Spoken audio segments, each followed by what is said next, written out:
My name is Levi Miller, and I'm from Gainesville, a small town up in North Texas not far from the Red River. It's the kind of place where everybody knows everybody else, or at least they think they do.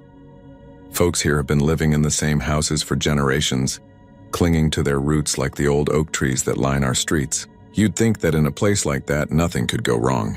It's the kind of town that makes you feel like nothing bad could happen because the whole world seems so far away. But that's the thing about small towns. You forget just how alone you are. And sometimes that isolation is the very thing that makes what happens next so damn terrifying. It all started on a Tuesday evening in late September, the kind of day where the heat of summer still lingers, but you can tell fall is just around the corner. I was driving home from a delivery run, hauling some equipment for a construction job up in Oklahoma. The job wrapped up late and I didn't feel like staying in a motel just to turn around the next morning. I figured I'd just drive home through the night, get the highway clear, have the road all to myself. Highway 287 is a long, desolate stretch that cuts through the heart of Texas, connecting the smaller towns between here and Wichita Falls. It's mostly open, flat land with nothing but fields and brush for miles. The night was quiet as I cruised along, the tires humming over the blacktop. The headlights of my truck cut through the darkness, illuminating the road ahead. I wasn't in any hurry. The radio was playing some country station, but I wasn't really paying attention. My mind was more on the road, the steady rhythm of the truck, the gentle buzz of the engine. It was around 11:30 when I first noticed it, just a flicker in my rearview mirror. I'd been on the road for about 2 hours, the only light coming from my truck and the occasional distant star. At first I thought it was just my imagination, or maybe some headlights off in the distance. But then I saw it again, closer this time. A set of headlights just behind me and they weren't moving. I chalked it up to another truck, probably making its way to one of the small towns further down the highway. I didn't think much of it at first, but the strange thing was the headlights never got any closer. For a while they stayed at that same distance, like the truck behind me was pacing me. It's not uncommon to see long-haul drivers out here, so I figured that was all it was. Someone heading in the same direction, just keeping their distance. Still, it was a little unsettling. The emptiness of the highway had a way of making everything feel more eerie than it should. As the minutes ticked by, I kept glancing at the rearview mirror, and that's when I started to get the feeling that something wasn't right. The truck behind me wasn't moving in the way it should. It was staying at that constant distance, never coming any closer, but always there as though it was tethered to my truck. I told myself I was being paranoid. Maybe I was just too tired. I'd been up for hours, hauling heavy equipment and working long shifts. Maybe I was just seeing things. But then the truck's headlights blinked off. Just like that. 1 second they were there, then they were gone. I felt a shiver run down my spine. I thought maybe they'd pulled off onto a side road, but when I glanced in my mirror, I saw nothing. Not a single light in sight. The road stretched out behind me, empty and dark. There was no turnoff in sight, just miles of flat land. I didn't know what to make of it, so I kept driving, trying to focus on the road, on keeping my mind clear. But then, not 10 minutes later, I saw those damn headlights again, this time much closer. They were right behind me, far too close for comfort. I could feel my heartbeat pick up. I knew I wasn't imagining it now. This wasn't just another truck on the road. Something was following me. I checked my speed, but I wasn't going too fast. I wasn't tailgating anyone, and I sure as hell wasn't swerving. The road ahead was empty, nothing but straight blacktop stretching out into the night. I wasn't about to pull over on this stretch of highway. The last thing I needed was to stop in the middle of nowhere and deal with some stranger on the side of the road. I gripped the steering wheel tighter, my knuckles turning white. The truck behind me didn't seem to be gaining on me, but it wasn't falling back either. It was staying just close enough that I could see the headlights in my mirror. For the next 20 minutes, I kept my eyes glued to the road and the rear view. I couldn't shake the feeling that the truck was always there, watching. It wasn't until I hit a stretch of road just past Nocona that things took a turn. The truck behind me started to speed up. I could hear the engine grow louder, and when I looked back, I could see it, right there, not more than a few car lengths behind me. A black pickup, its lights shining blindingly bright. But here's the thing, I could barely see the outline of the truck. The headlights were shining so brightly that it almost looked like the truck itself was a silhouette, like there was something wrong with it. Something off. I slammed my foot on the gas, trying to put some distance between me and whatever the hell was chasing me. The pickup stayed with me, matching my speed. I wasn't going to outrun it, no matter how hard I tried. The more I pressed on the pedal, the closer it got. I don't know how long I drove like that. My eyes were blurry from the road, the headlights in the mirror blinding me, but I couldn't stop. Not yet. I knew something wasn't right. The truck shouldn't have been this close. And the worst part of all, there was no driver. No one behind the wheel, just the truck speeding up as if it was being controlled by something else, something I couldn't see. The closer I got to the town of St. Joe, I saw it. A turnoff, an old road that led to a few abandoned ranches. I couldn't think straight. I didn't know what else to do. In a panic, I veered off the main highway, hoping the truck would keep going. But when I looked in my rearview mirror, it was still there, right behind me. It followed me onto that side road. I took a sharp left, then another, my tires screeching as I tried to shake whatever it was that was following me. But the truck didn't break away. It stayed with me, as though it had been waiting for me to make this turn. As though it knew exactly what I was going to do. And then, just as abruptly as it had started, the truck's headlights disappeared, just blinked out. No fading, no gradual dimming. 1 second, the truck was there, and the next, it was gone. I pulled over to the side of the road, my heart pounding in my chest, the silence of the night crashing in on me. I sat there for a few minutes trying to calm myself. I wanted to believe it was just my mind playing tricks on me, that it had all been a bad dream, some fog in my brain from being tired. But when I finally got out of the truck and looked around, I saw something that made my blood run cold. The ground was littered with tire tracks, my own tracks, but there were no other tracks. No sign of the truck, no sign of anything. Just me, alone on a quiet, empty road. I've never been able to shake that feeling. It's been years, but every time I drive that stretch of Highway 287, I can't help but check my rearview mirror, and I swear to God, sometimes I think I see those same headlights, just out of the corner of my eye. My name's Jacob Carter, and I'm from a little town called Belleville out west of Houston. It's the kind of place where everyone knows everyone and nothing much ever happens. There's one main street, a couple of old brick buildings, and a church that's older than God himself. Or at least it feels that way. Nothing spooky happens there. That's why it's hard for me to admit what happened to my family on Highway 6 just outside of town. It doesn't make sense, and the worst part is, it still haunts me. It all started a few weeks ago on a Saturday afternoon. My wife Allison and I had decided to take a little road trip with our 2 kids. We'd been cooped up in Belleville for too long, and we thought it'd be nice to drive out and see the country roads, stretch our legs, and get some fresh air. We packed some sandwiches, loaded up the car, and headed out toward Brenham. The day was hot, but the air had that warm, thick scent of summer that made the road ahead feel endless. We'd been on Highway 6 for a couple of hours when we saw the gas station. It was one of those places that looks like it's been there for decades. Rusted metal signs, cracked asphalt, and an old brick building with a faded green and white paint job. It was practically empty, save for a couple of trucks parked out front. I could tell it was one of those stops you don't go to unless you absolutely have to. But the gas light in the car had just flickered on, and we were miles from the next town. I figured we'd grab a drink, top off the tank, and get back on the road. Allison wasn't too thrilled, but she didn't say anything. I think she just wanted to get out and stretch.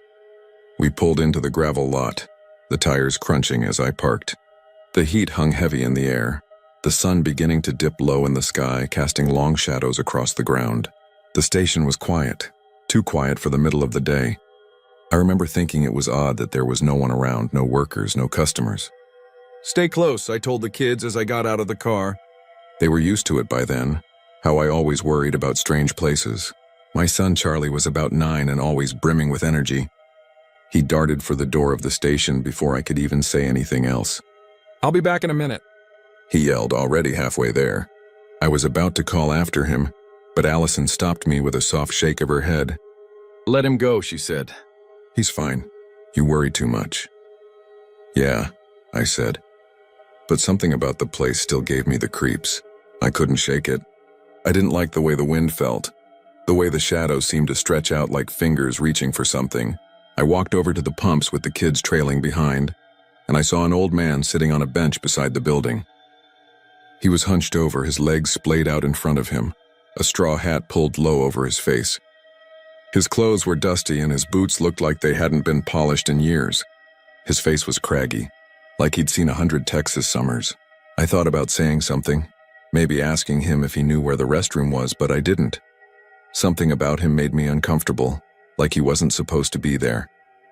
Charlie came back from the store a few minutes later, his hands clutching a bag of chips. He stopped and looked at me with wide eyes. "Dad," he said, "I think I saw someone in the back." I froze. "What do you mean, someone?" "I don't know," Charlie said, shrugging. "It was like a shadow. I don't think they were supposed to be there." I didn't know what to say. Maybe it was just his imagination, or maybe the heat was getting to him. But when I looked toward the back of the gas station, I saw it too. A dark shape moving around the corner out of view. "Don't go back there," I said quickly, pulling him back toward the car.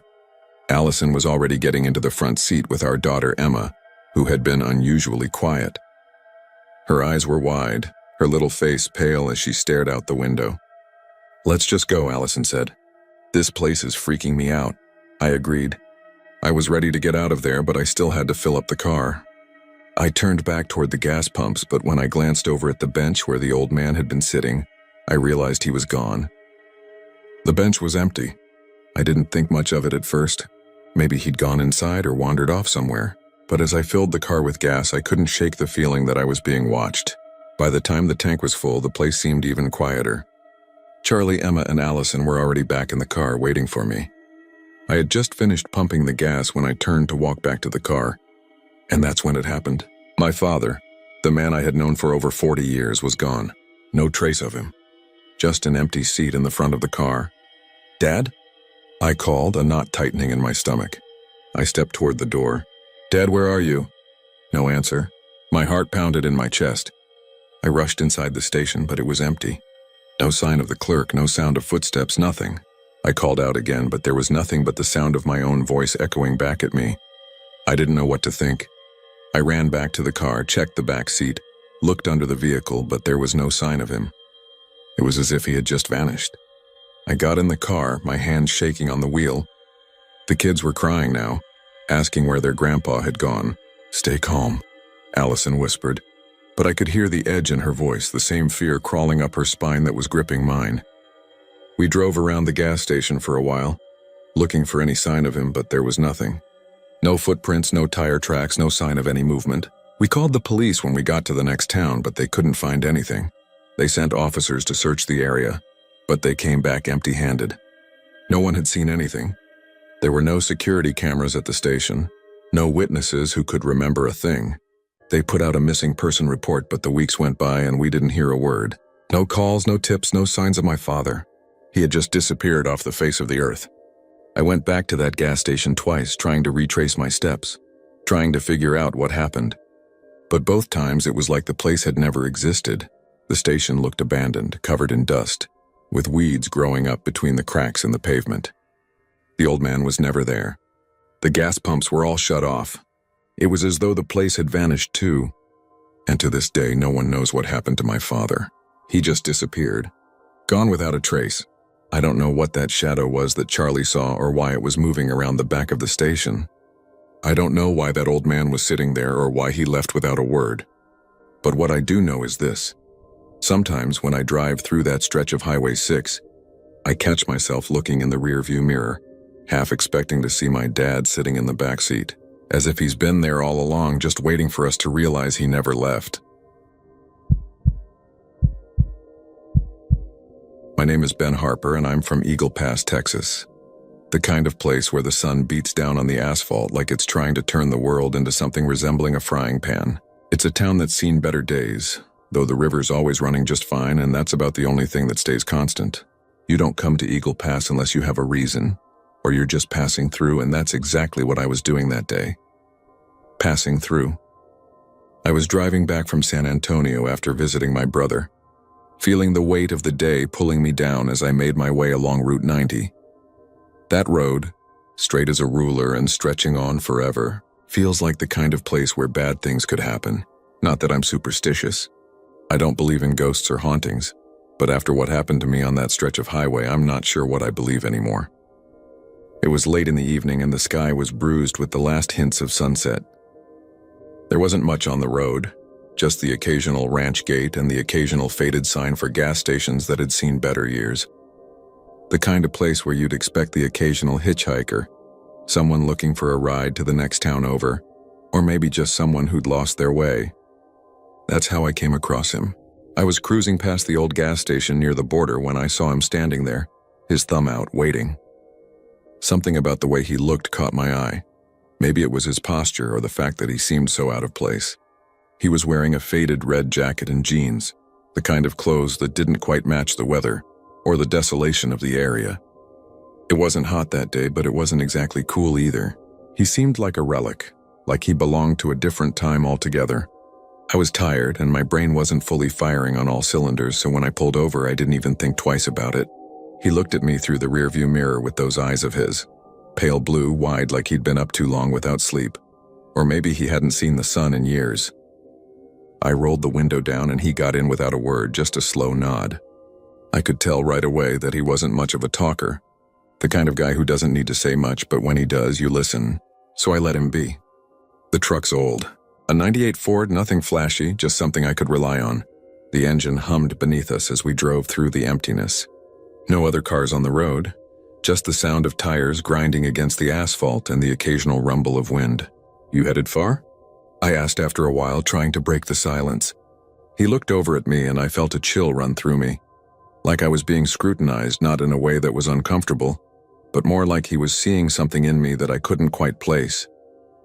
"I'm just going up to Sanderson," he said. His voice was low and gravelly, like he hadn't used it much lately. "Sanderson?" I repeated. "That's about an hour north. You sure you don't want to get dropped somewhere closer?" He shook his head. "No, Sanderson's where I'm going." I didn't ask him why. There was something about him that made me feel like it wasn't a question I wanted to push. We drove in silence for a while.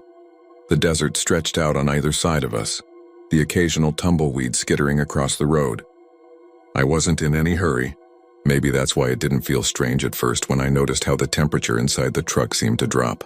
It was subtle at first, just a slight dip, but soon enough I could see my breath in little puffs in front of me, and the chill in the air made my fingers stiffen against the steering wheel. I glanced over at the man, but he didn't seem bothered. He was staring out the window, his face expressionless, as if he were lost in some thought I couldn't reach. I tried to shake the feeling that something was off. I even turned the heat up, hoping to warm things up a little, but the truck didn't respond. It stayed cold, colder than it should have been for the time of year, colder than any air conditioner should have made it. I was about to say something when I caught sight of something out of the corner of my eye. A flicker of movement. I glanced toward the side mirror, and that's when I saw it. A pair of headlights behind us. Another car coming up fast, but no matter how I tried, I couldn't get a good look at it. The glare was blinding, and it felt like the thing was right on top of us, but there wasn't any sound. No engine roar, no tires on the pavement. I felt a knot in my stomach, like something was wrong. Then, just as suddenly as it had appeared, the headlights vanished and the truck seemed to surge forward on its own. It jolted me, and I slammed my foot on the brake instinctively. The man in the seat beside me didn't flinch. He just kept staring out the window, his hands folded in his lap. "Everything all right?" I asked, my voice sounding too loud in the silence. He didn't answer, but I saw his lips move like he was whispering to himself. Not to me, but to the air itself. I wasn't sure what was happening, but my gut told me to get him out of the truck. So I pulled over. I wasn't near Sanderson yet, but I wasn't about to go any further with that feeling gnawing at my insides. I stopped the truck and looked over at him, but when I turned, he was gone. There was no sound, no warning, just empty space in the seat where he'd been. I blinked, half expecting him to pop back into view, but he didn't. It was as though he had never been there. My pulse shot up in my throat as I jumped out of the truck and looked around, but the stretch of road was as empty as it had been before. No sign of him anywhere. Not a footprint, not a scrap of clothing, nothing. I stood there for what felt like an eternity, staring at the spot where he had been. The only sound was the wind, and then the sound of my own breath, ragged and uneven. It was only when I got back in the truck and pulled away that I noticed something strange. A coldness lingering in the air, despite the heat of the engine. It wasn't just the temperature. It was a feeling, a weight that I couldn't shake. I kept driving, unable to explain it, unable to understand what had just happened. I tried to tell myself I was tired, that I was imagining things, but deep down I knew better.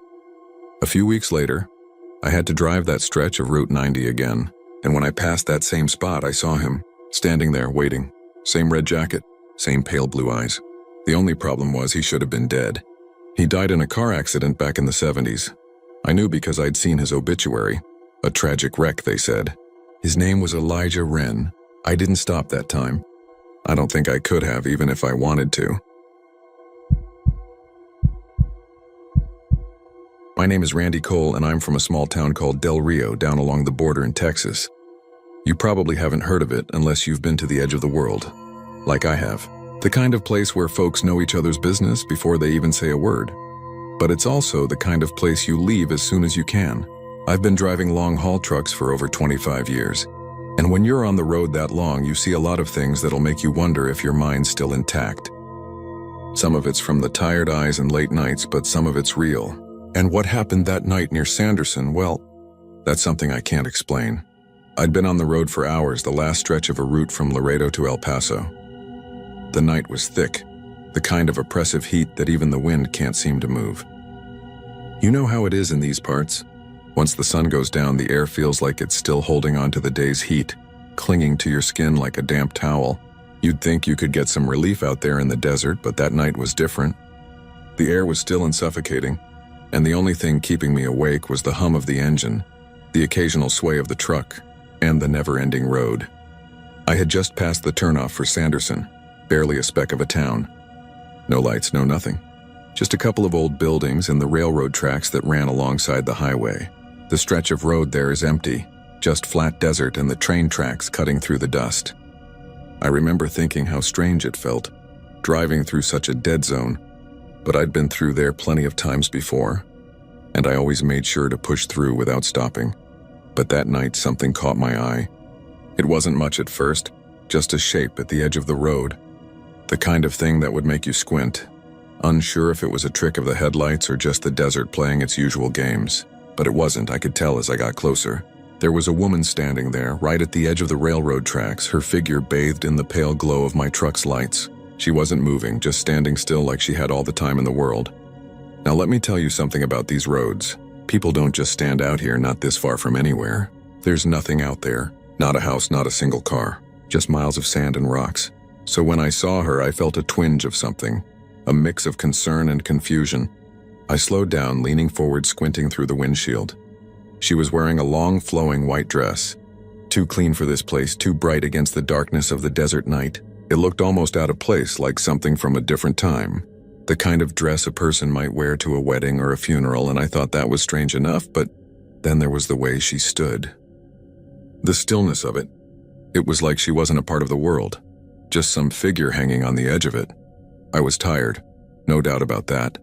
But I wasn't the kind of guy to just drive by when someone might need help. I eased the truck to the side of the road, my tires crunching over the gravel.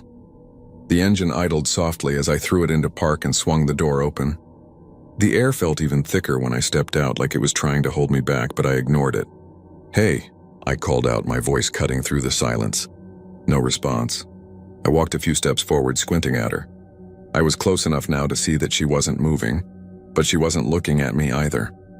Her face was hidden beneath the veil of her dark hair, and I couldn't make out any details. There was something about her, though. Something wrong. "Ma'am, are you all right?" I called again, this time a little closer. Still no response. I felt a chill run through me despite the heat. It wasn't the heat, though. It was something else, something instinctive. Every hair on the back of my neck was standing up, and I couldn't shake the feeling that she wasn't supposed to be there. I took another step toward her, and that's when something strange happened. Her head turned just slightly, not enough to look at me, but enough for me to notice that there was something off about her eyes. They were too dark, like black pits, endless and hollow. That's when I should have turned back to the truck. I should have gotten in and driven away, but I didn't. Instead, I took another step, and that's when the truck behind me passed. It wasn't anything unusual. A big rig like mine, hauling a load of who knows what, lights flashing across the sand. But I heard something that made me stop, something soft, almost like a whisper carried on the wind. "Help me."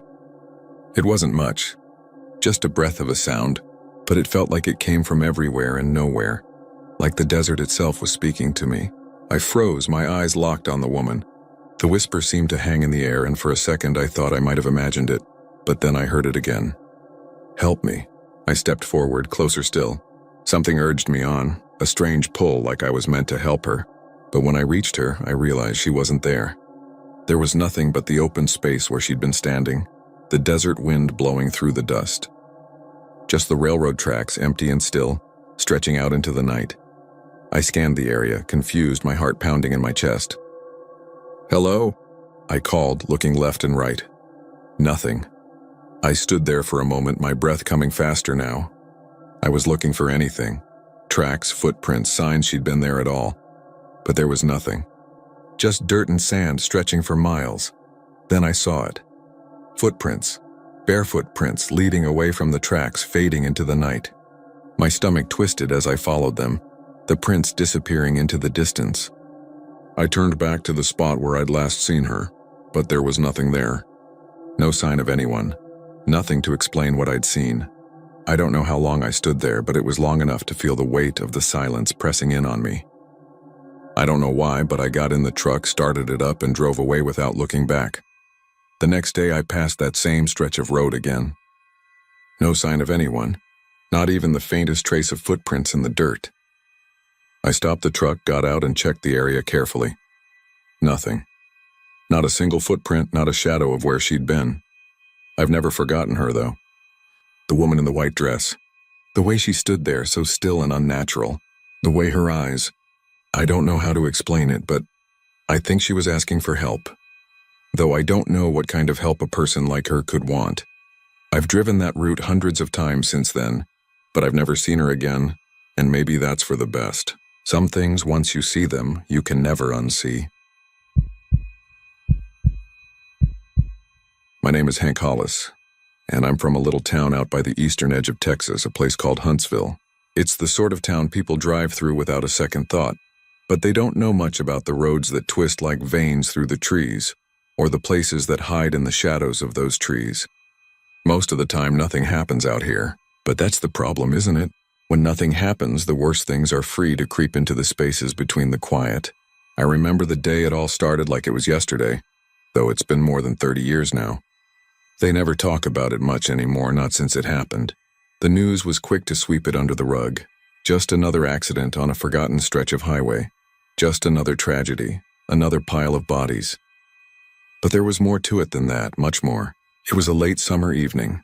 The kind where the heat doesn't really let go even after the sun dips below the horizon. The air was thick, clinging to your skin like damp cloth. I was working a late shift at the diner in town, one of those greasy spoon joints that served pie to truckers and coffee to anyone who needed a fill-up. It was just about closing when the first thing happened. There was this truck rattling down the highway toward the diner. It had been a long day, and I was just about to shut the place down when the headlights cut through the darkness, blinding for a second before it pulled into the parking lot. Now, I'd seen plenty of cars pull in, but there was something off about this one. I can't explain it. Maybe it was the way the headlights flickered or how the truck seemed to stop just a bit too fast, like it had almost forgotten to hit the brakes. The engine rumbled for a few seconds, then it went quiet, too quiet. I figured it was just some folks passing through, so I didn't pay it much mind. But then the door opened and a man stepped out. Tall guy. Older than me, maybe late 40s or early 50s, with a rough look about him. Like he'd been through more than he wanted to admit. His shirt was torn at the sleeves, and his boots looked like they'd walked through 100 miles of dirt and grime. His eyes, though, those were the worst part. They didn't just look tired. They looked like something had taken them, hollowed them out, and left him with a staring vacancy that didn't make sense for a man his age. He walked into the diner and ordered a coffee. No small talk, nothing strange, just a quick, black, no sugar. He sat down at the counter, his hands resting on the surface, fingers twitching like he was waiting for something. I figured he was just another weary traveler, so I didn't think much of it at first. But then he asked me something that stuck with me. Out of nowhere, he looked me in the eyes and asked, "You know about the stretch of road north of here?" Highway 21, I nodded. Everybody knew about it. They called it the Chainsaw Highway, not because of anything to do with the movie, but because of the number of strange disappearances and bad accidents over the years. It ran through some real remote areas, thick woods, a lot of dark turns, not much light. And sometimes people didn't come out the other side. At least that's how the rumors went. Don't take that road after dark.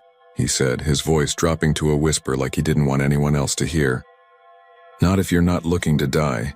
I'll admit it, I laughed. Nervous laugh, but still a laugh. You sound like you've been on that road before. You're all right, though. Just a little too much coffee and a bad night. That'll make anybody paranoid, but he didn't laugh. He didn't even smile. He just stared at me. His face pale as paper under the diner's fluorescent lights, like he was seeing something behind me. Something I couldn't see. And then, without another word, he stood up, tossed a couple of bills on the counter, and walked out. That was the first sign, but I didn't realize it at the time. I was too caught up in the rhythm of the late shift to think too much about it. The truck roared to life again, and I watched it head back down the highway, disappearing into the dark. I closed up the diner a little while later and took the back road home like I always did. You'd think I'd be smart enough to listen to the guy's warning, but you get used to the quiet out here. You get used to thinking you're safe. But safe is a funny word. The next morning, Sheriff Daniels came into the diner. Now, Sheriff Daniels wasn't a man of many words. He didn't have to be. His presence was enough. When he walked in, I could tell something was wrong by the way he avoided eye contact, his boots clicking harder on the floor than usual. He sat down and I poured him as usual, black coffee, no sugar. He took a long sip, and then he let out a sigh like he had a 100-pound weight on his chest. You hear about what happened on 21 last night? He asked without even looking at me. I nodded. Highway 21 had a reputation. I'd heard stories from the older folks about strange happenings in the woods, about people seeing things out there, things they couldn't explain. But I hadn't heard anything recent. Not until now. 3 people, Daniel said, his voice low. 3 travelers, same as any other night. They were driving up north just like 100 other cars. But this time, they didn't make it. They got as far as mile marker 47, and then something happened. He paused, staring at the coffee like he was trying to find the words. I didn't interrupt. I knew the look. The kind of look a man gets when he's seen something that rattles him to the core. Something he can't shake. They found the bodies this morning. All 3 of them. But not how you'd think. No wreck, no crash, just torn apart. Like something had been hunting them. Some kind of animal, maybe. But the tracks didn't match any animal we know around here. And there were scratches, deep scratches, like something had tried to get inside the car. Only it wasn't the car that was damaged. It was them. I leaned in, gripping the edge of the counter. What do you mean, them? Daniels looked at me, his eyes dark, almost like he didn't want to say it out loud. I mean, pieces were missing. Like they weren't even whole anymore. I didn't say anything. What could I say? I'd heard of animals attacking people, of course. But this didn't sound like any animal I knew. And the man from last night, the one who warned me, hadn't been talking about an animal. Sheriff Daniels left soon after, still shaken, still mumbling about strange things in the woods. I didn't sleep much that night, just kept thinking about that man's warning, about the bodies and the way Daniels had looked at me, like I'd be next if I wasn't careful. And I wasn't careful. By the time the sun went down again, I found myself driving that same stretch of Highway 21. I don't know why I did it. Maybe I wanted to prove something to myself, or maybe I thought I could just get it out of my mind. But the farther I went, the more I felt something wasn't right. The air felt thick, almost suffocating, and the trees, God, they felt like they were closing in on me, leaning in with every turn. And then I saw it. That truck from the night before parked by the side of the road near a spot where the trees seemed to form a tunnel. The headlights were off, but the engine still hummed low, like it was waiting for something. I stopped the car, my heart hammering in my chest, and I stepped out, the heat pressing down on me. That's when I heard it. The faintest sound, like a chainsaw in the distance, sputtering and dying, like it couldn't quite get its teeth into something. I didn't wait around to see what was making it. I never took that highway again. Sheriff Daniels was right about one thing. Something's out there in those woods. Something that doesn't belong. And whatever it is, it doesn't like strangers. My name is Danny Hayes, and I'm from Weatherford, Texas. It's a small town just west of Fort Worth with nothing much to it. The kind of place where everyone knows your name, and everyone talks a little too much about your business. But that's how it is when you're from a place like this. Quiet, isolated, the kind of town you'd be grateful to leave, but never actually do. I didn't plan on leaving it that night, but there I was, rolling down Highway 20 in my old pickup, headed for a little bar just past the county line, trying to shake off a bad week. It was one of those Friday nights where the air feels like it's holding its breath and the moon sits heavy, like it's watching you. The wind was up, making that low, unsettling sound against the truck like the land was groaning under its own weight. I was maybe 2 hours from home when I saw him, the hitchhiker. I'm the kind of guy who doesn't usually stop for anyone on the highway. I'd seen my share of drifters and travelers in this part of the world, and the truth is, it's better to just keep your eyes on the road and keep moving. But that night something made me hit the brakes. It wasn't the fact that he was standing there, thumb outstretched in the fading twilight. No, it was his eyes. I saw them first, loud, that's what caught my attention. They were too wide, too still, as if he was staring straight into my soul. I slowed down, my hand hovering over the door handle as I pulled to the shoulder. He didn't move, just stood there like he'd been waiting for me. I rolled down the window just enough to hear him, though I didn't feel much like talking. "You heading west?" he asked, his voice low and steady with a strange, almost foreign rhythm to it. I nodded. "Yeah, you need a ride?" He didn't smile, but there was something about the way he said thank you that felt off. He didn't look like a guy who was grateful, more like someone who was expecting something. I unlocked the door and he climbed in without a word. I don't know why I didn't hesitate more. Maybe I just wasn't in the mood for the lonely silence of the road, or maybe it was the look on his face, but it was the eyes that I remember most. They didn't blink, not once. The guy was maybe in his 30s, tall and thin, wearing a faded brown jacket that looked too light for the chill in the air. His face was pale as if the sun hadn't touched him in years. He didn't look like he'd been walking for miles. There wasn't even a hint of sweat on him, just stillness. I tried to make small talk as we drove, asking him where he was headed. He just gave me the same flat answer every time, just west. "So where you coming from?" I asked, feeling the need to fill the silence. "Nowhere. Just passing through," he said. His voice was even, but there was something too even about it, like he wasn't really talking at all. The more I looked at him, the worse it felt. The guy didn't blink, not once.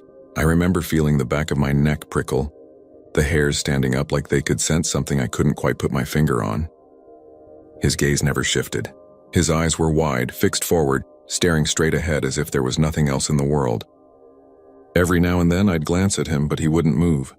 Not his head, not his hands, nothing, just the eyes. Always wide, always locked on something, but never blinking. The road stretched on. Highway 20 is a long one. Stretches of empty land on either side, just fields and woods and the occasional run-down farmhouse. It was quiet that night, too quiet. No cars coming the other way.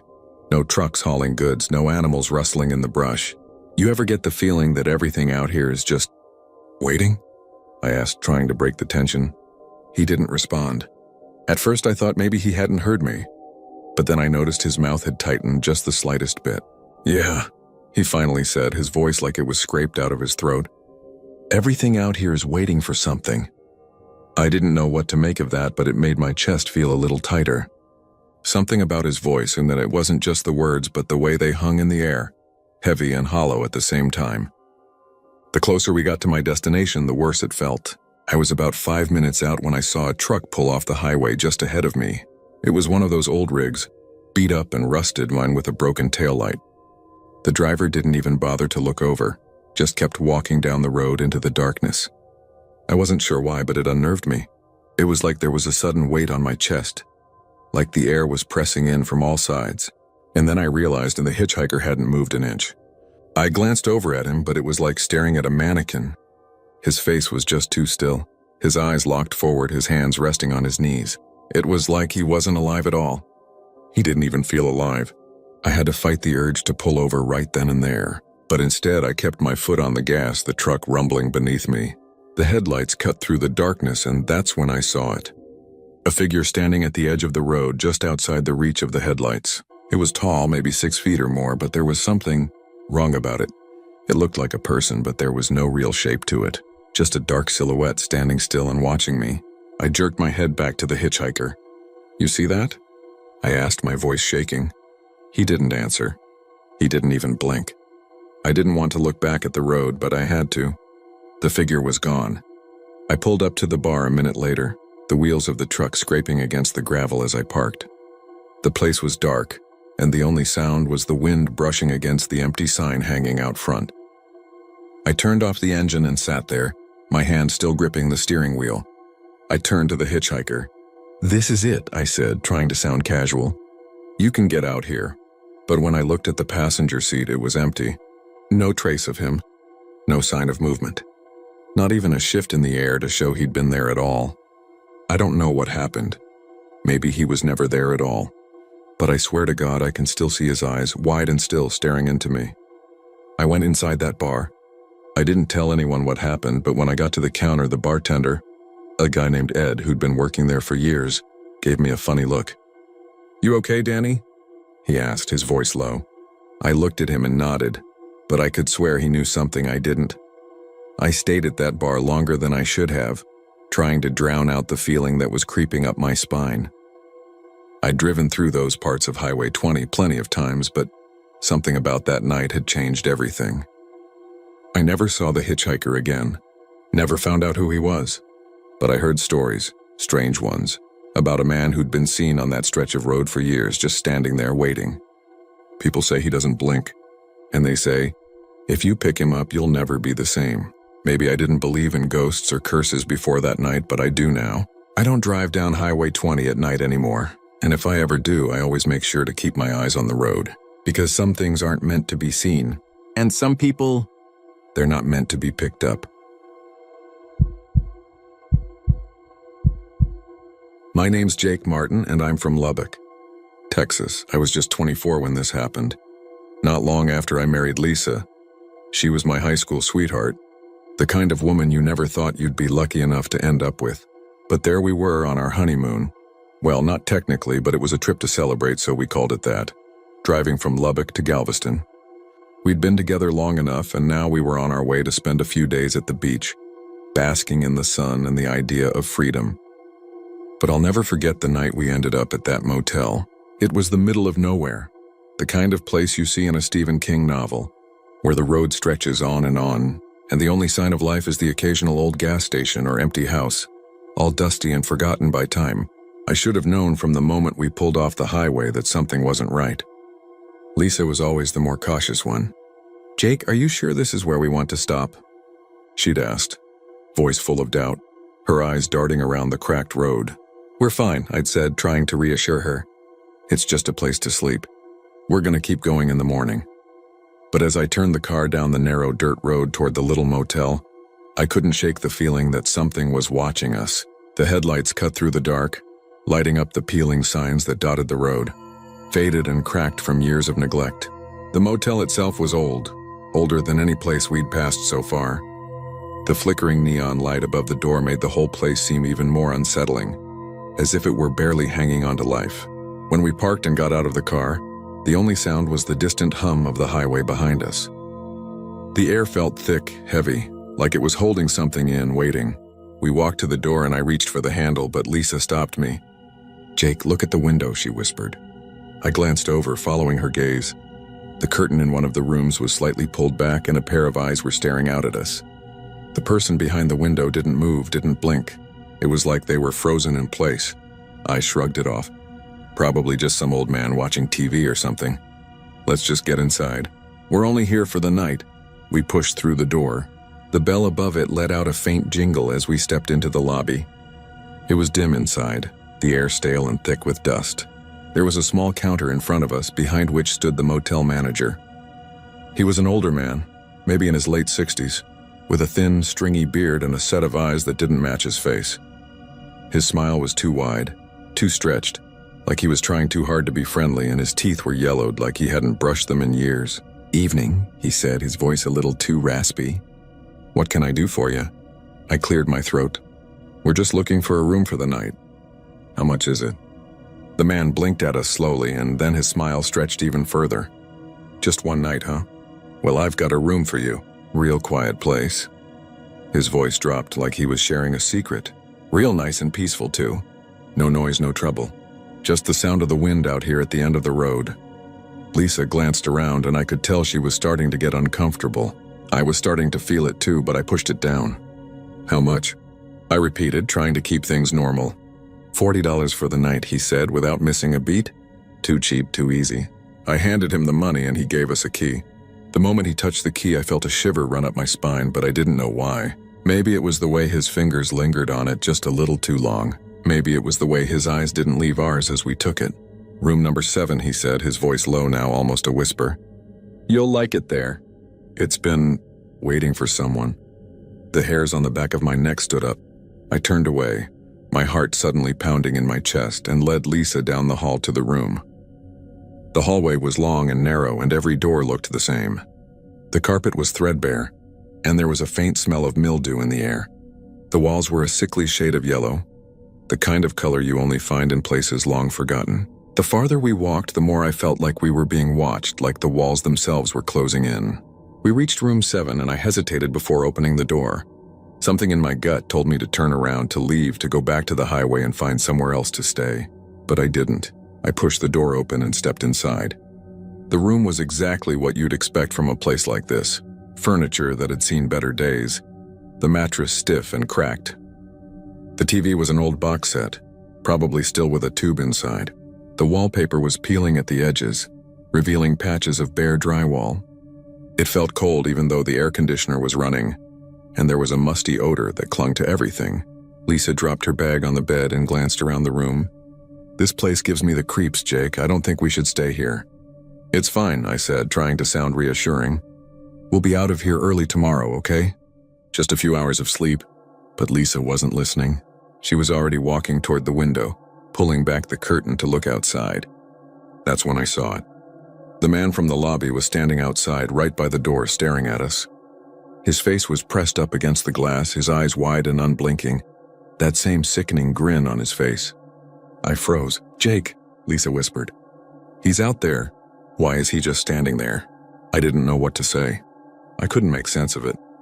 I walked over to the window, but when I looked, the man was gone. I opened the door, stepped outside, and looked around, but there was no sign of him anywhere. The air felt colder now, like the temperature had dropped by 10 degrees in the span of a few minutes. I told Lisa to lock the door, and we spent the rest of the night in silence, both of us too unnerved to sleep. But the worst part came later, when I went to the bathroom. I just stepped out of the shower when I heard it. A knock at the door. One knock.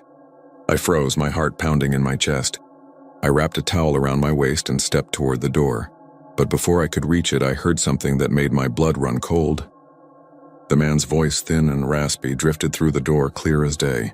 "Room 7, I told you. You'd like it here." I didn't open the door. I didn't say anything. I just stood there, the towel clutched tight around me, and waited for him to leave. When he finally did, I didn't sleep a wink. Neither did Lisa. We left before the sun even came up, the car's engine roaring to life as we sped back down that deserted road. I never saw the motel again, and I never want to. But the worst part is, I think about that man sometimes. I wonder if he's still there, waiting for someone else to come by. And every time I pass through that part of Texas, I can't help but feel like the road is never really empty. There's something out there, and it's waiting. My name is Randy Hayes, and I'm from a small town in Texas, the kind of place where everyone knows everyone's business, whether they want to or not. I've spent more nights on the road than I care to count, hauling freight across the state, living out of my truck for days at a time. You get used to it. You learn to ignore the strange things that happen out there in the dark, the things you don't want to think too hard about. But there's one night that I'll never forget, a night that still haunts me when I close my eyes. It started just after midnight on the stretch of Highway 281 between San Antonio and Kerrville. Empty, quiet, just the way I like it when I'm making my rounds. The headlights of my rig cut through the mist that had settled over the road like a thick, suffocating blanket. The air was damp, and it carried the earthy smell of rain that hadn't quite fallen yet. The only sound was the hum of the tires on asphalt, the occasional whine of the engine, and the faint static from the radio as I flicked through channels. Same old country songs, same old talk shows. Nothing special. But then there was something else. At first it was just a noise, a sound I couldn't place. It was faint, like the distant echo of someone laughing, soft, like it was coming from far off, but clear enough that it made me squint and glance around the darkened road. I slowed the truck down, listening. My hands tightened on the steering wheel. Not from fear, but from that feeling you get when something's off, when something doesn't quite belong. I could still hear it, faint but growing louder. That laughter, like it was coming from an overpass up ahead, one of those long iron bridges that cross the highway from time to time. I wasn't sure if I was imagining it, but the more I thought about it, the more certain I became. There was someone on that bridge. Someone laughing. I tapped the brakes, bringing the truck to a crawl. The mist was thicker now, swirling around like ghosts, and the world felt like it was closing in. I peered out the windshield, squinting at the dark outline of the overpass as I drew closer. The laughter was louder now, clear and unmistakable, though there was something unsettling about it, something hollow almost. Wrong. I pulled off to the shoulder of the road, parked the rig, and killed the engine. For a moment, I just sat there listening. The laughter had stopped, but now there was only silence. I wasn't sure if I should feel relieved or more unsettled. You don't usually stop in the middle of nowhere at night on Highway 281, but curiosity got the better of me. I grabbed the flashlight from the passenger seat and swung open the door. The cold air hit me immediately, sharp and damp. I closed the door softly behind me, not wanting to make too much noise, though I wasn't sure who I was trying to sneak up on. The overpass loomed ahead, shrouded in mist. I started walking toward it, my boots crunching on the gravel, the beam of the flashlight cutting through the fog like a knife. The sound of my footsteps seemed unnaturally loud against the quiet. As I got closer, I saw that the overpass was empty, but that didn't put me at ease. No cars, no people.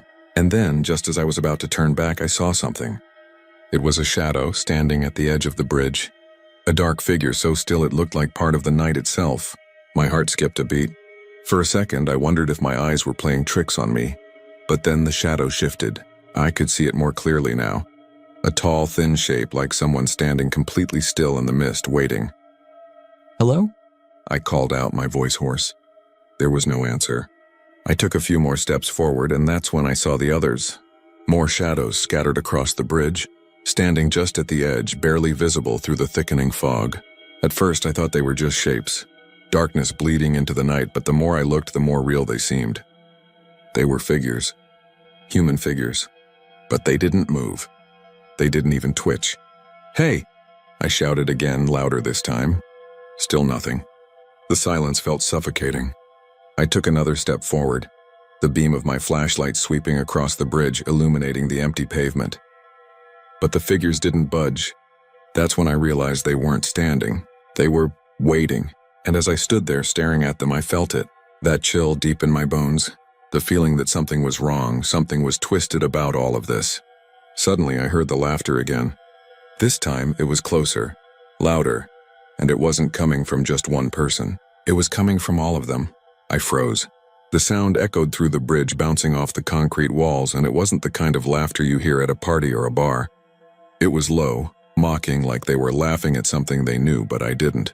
The kind of laughter that makes your skin crawl. I swung my flashlight around, but the figures were gone. Not a single one was there. The bridge was empty again, the mist rolling over the pavement like it had just swallowed them up. I stood there for a long moment, my heart pounding in my chest. I felt the weight of the silence, the tension in the air. My head was spinning. I don't know how long I stood there, but when I finally turned to go back to the truck, I heard something that made my blood run cold. The laughter. It was coming from behind me. I didn't look back. I didn't need to, I ran. I made it back to the truck, my legs feeling like jelly, and slammed the door behind me. My hands were shaking so badly that I could hardly turn the key in the ignition. But when I finally did, the truck roared to life and I didn't look back. I'm not sure what I saw that night. I don't know if it was just my mind playing tricks on me or something much worse. All I know is that it was real enough to make me never want to stop on that stretch of 281 again, especially at night. I don't drive that way anymore. I avoid the overpass altogether. But every once in a while, when I'm driving down some lonely stretch of road, I'll hear that laughter again echoing in my head, and I can't shake the feeling that something is still out there, waiting for me. My name is Colton Reese, and I'm from the small town of West Fork, Texas. It's not much, just a few miles south of the Red River, where the land stretches out flat and wide, interrupted only by the occasional oak or scrub cedar. People talk about West Fork like it's some forgotten corner of the world, and for the most part it is. Not many come through, and those that do usually have some business in the surrounding county, or they're just passing through on Highway 75. You'd think a town like ours, with its one main street and a handful of homes dotted along the outskirts, would be safe, peaceful even. But there's a stretch of that highway just outside town that's got a reputation. And I can't tell you how many times I've heard stories about it from locals who don't like to drive past there after dark, at least not without a good reason. I never believed in ghost stories. Not until one night I found myself driving along that very stretch of Highway 75, the stretch that everyone in town talks about but never really explains. They just call it the Bend, and if you ask them why, they'll either change the subject or mutter something about whispers in the trees. At the time, I was just back from a long stint working construction in Amarillo, and I needed to get home. The clock was pushing midnight, the roads were slick with rain, and there wasn't a soul out there besides me and my old Chevy. The headlights flickered through the sheets of water, casting pools of yellow light across the wet pavement, and I swear I could feel the weight of the dark pressing down on me. I'd heard the rumors before about the whispers, but I dismissed them as nothing more than old-timer superstition. People talk, especially in small towns. It's how things like this spread. A gust of wind in the trees becomes something much darker in the telling. Still, as I neared the bend, I couldn't help but feel that gnawing sensation at the back of my neck, the one that says, something's not right. The stretch of road in question is nothing special, really. Just a few turns and dips in the highway as it snakes through a line of thick oak trees. But for reasons I can't explain, I always feel a chill when I approach it, as though the air shifts in a way that you can't quite understand until you're inside it. The sound of rain falling, the occasional rumble of distant thunder. Nothing unusual, but as I came to the curve, I heard something else. A faint whisper. I thought it was just the wind at first, or maybe the trees creaking in the storm. But as I kept driving, the whispering seemed to grow louder. It was too distinct to ignore now. It wasn't the wind. It was voices. Low, soft, just beyond the reach of my hearing, like they were coming from somewhere deep in the woods. I tried to shake it off, but my heart started to pound. I wasn't even sure why. It wasn't as if I hadn't heard whispers before, especially with a mind as tired as mine. But these whispers, there was something different about them. Something familiar yet unplaceable. I'm not the superstitious type. I never have been. But when I passed the bend, I saw something just for a second, a flash of movement in the trees. The kind of movement you'd expect from someone standing just out of sight. I slammed my foot on the brake, but it was too late. By the time I looked, there was nothing but the rain-drenched landscape stretching out into the night. I should have kept driving, but something kept me there. Something kept me looking. My eyes darted around, searching for something. I couldn't explain it. But there was a pull, a strange magnetic force urging me to stay just a little longer. That's when I heard it again. The whispering, louder this time, almost as if the voices were close enough to touch. I've driven that stretch of road hundreds of times. I've worked in construction, and you don't drive around rural Texas without learning to handle your nerves. But this felt different. The whispers were no longer just whispers. They were words, soft and indistinct, but there was no mistaking the fear in them. I rolled down the window, letting the cold, wet air rush in. I shouldn't have, but I did. The whispers seemed to seep through the rain, curling in the air like smoke. The words were clearer now, though I still couldn't make them out entirely. But one thing was certain, they weren't coming from the trees. They were coming from somewhere deeper in the woods, somewhere dark and forgotten. I could feel my pulse quicken as I scanned the edge of the highway. For a moment, I thought I saw something moving just beyond the trees. A figure, maybe. But no, when I blinked, it was gone. My breath caught in my throat. My skin crawled. There was something there. Something waiting. The voices grew louder, insistent. I couldn't make out the words, but they sounded like they were calling my name. My heart was racing now, each beat thunderous in my ears. I tried to start the truck, but my hands were shaking too much to grip the wheel.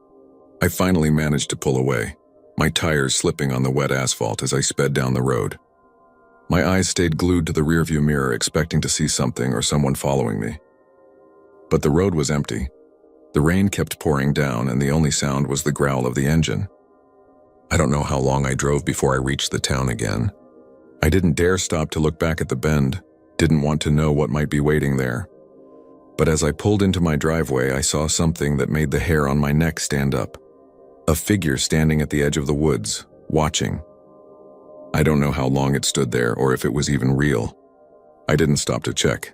I rushed inside, locking every door and window, telling myself it was just my mind playing tricks. But I know what I saw, and I know what I heard. The whispers haven't stopped. They've followed me into my dreams, into my thoughts. Some nights I hear them clearly, like a soft murmur just behind my ear. And when I wake, the cold sweat on my skin makes me wonder if I ever left the bend at all. People talk about Highway 75, about the bend, but they never say why. They never tell you what happened to the ones who didn't make it through. But I know now. I know exactly what's waiting there. And I know what it's calling for. My name is Hank Dawson, and I'm from the little town of Lufkin, Texas. If you've ever been through East Texas, you might know it's small, a little run down, and far enough off the beaten path that people think it's just a place you drive through on your way to somewhere else. It wasn't a bad place to grow up, though, even if it never offered much in the way of excitement. I guess that's why I ended up on the road as much as I did, delivering freight, hopping from town to town, living out of motels and truck stops. A lonely life, but it was the only one I really knew. It was late one night in early October when it happened.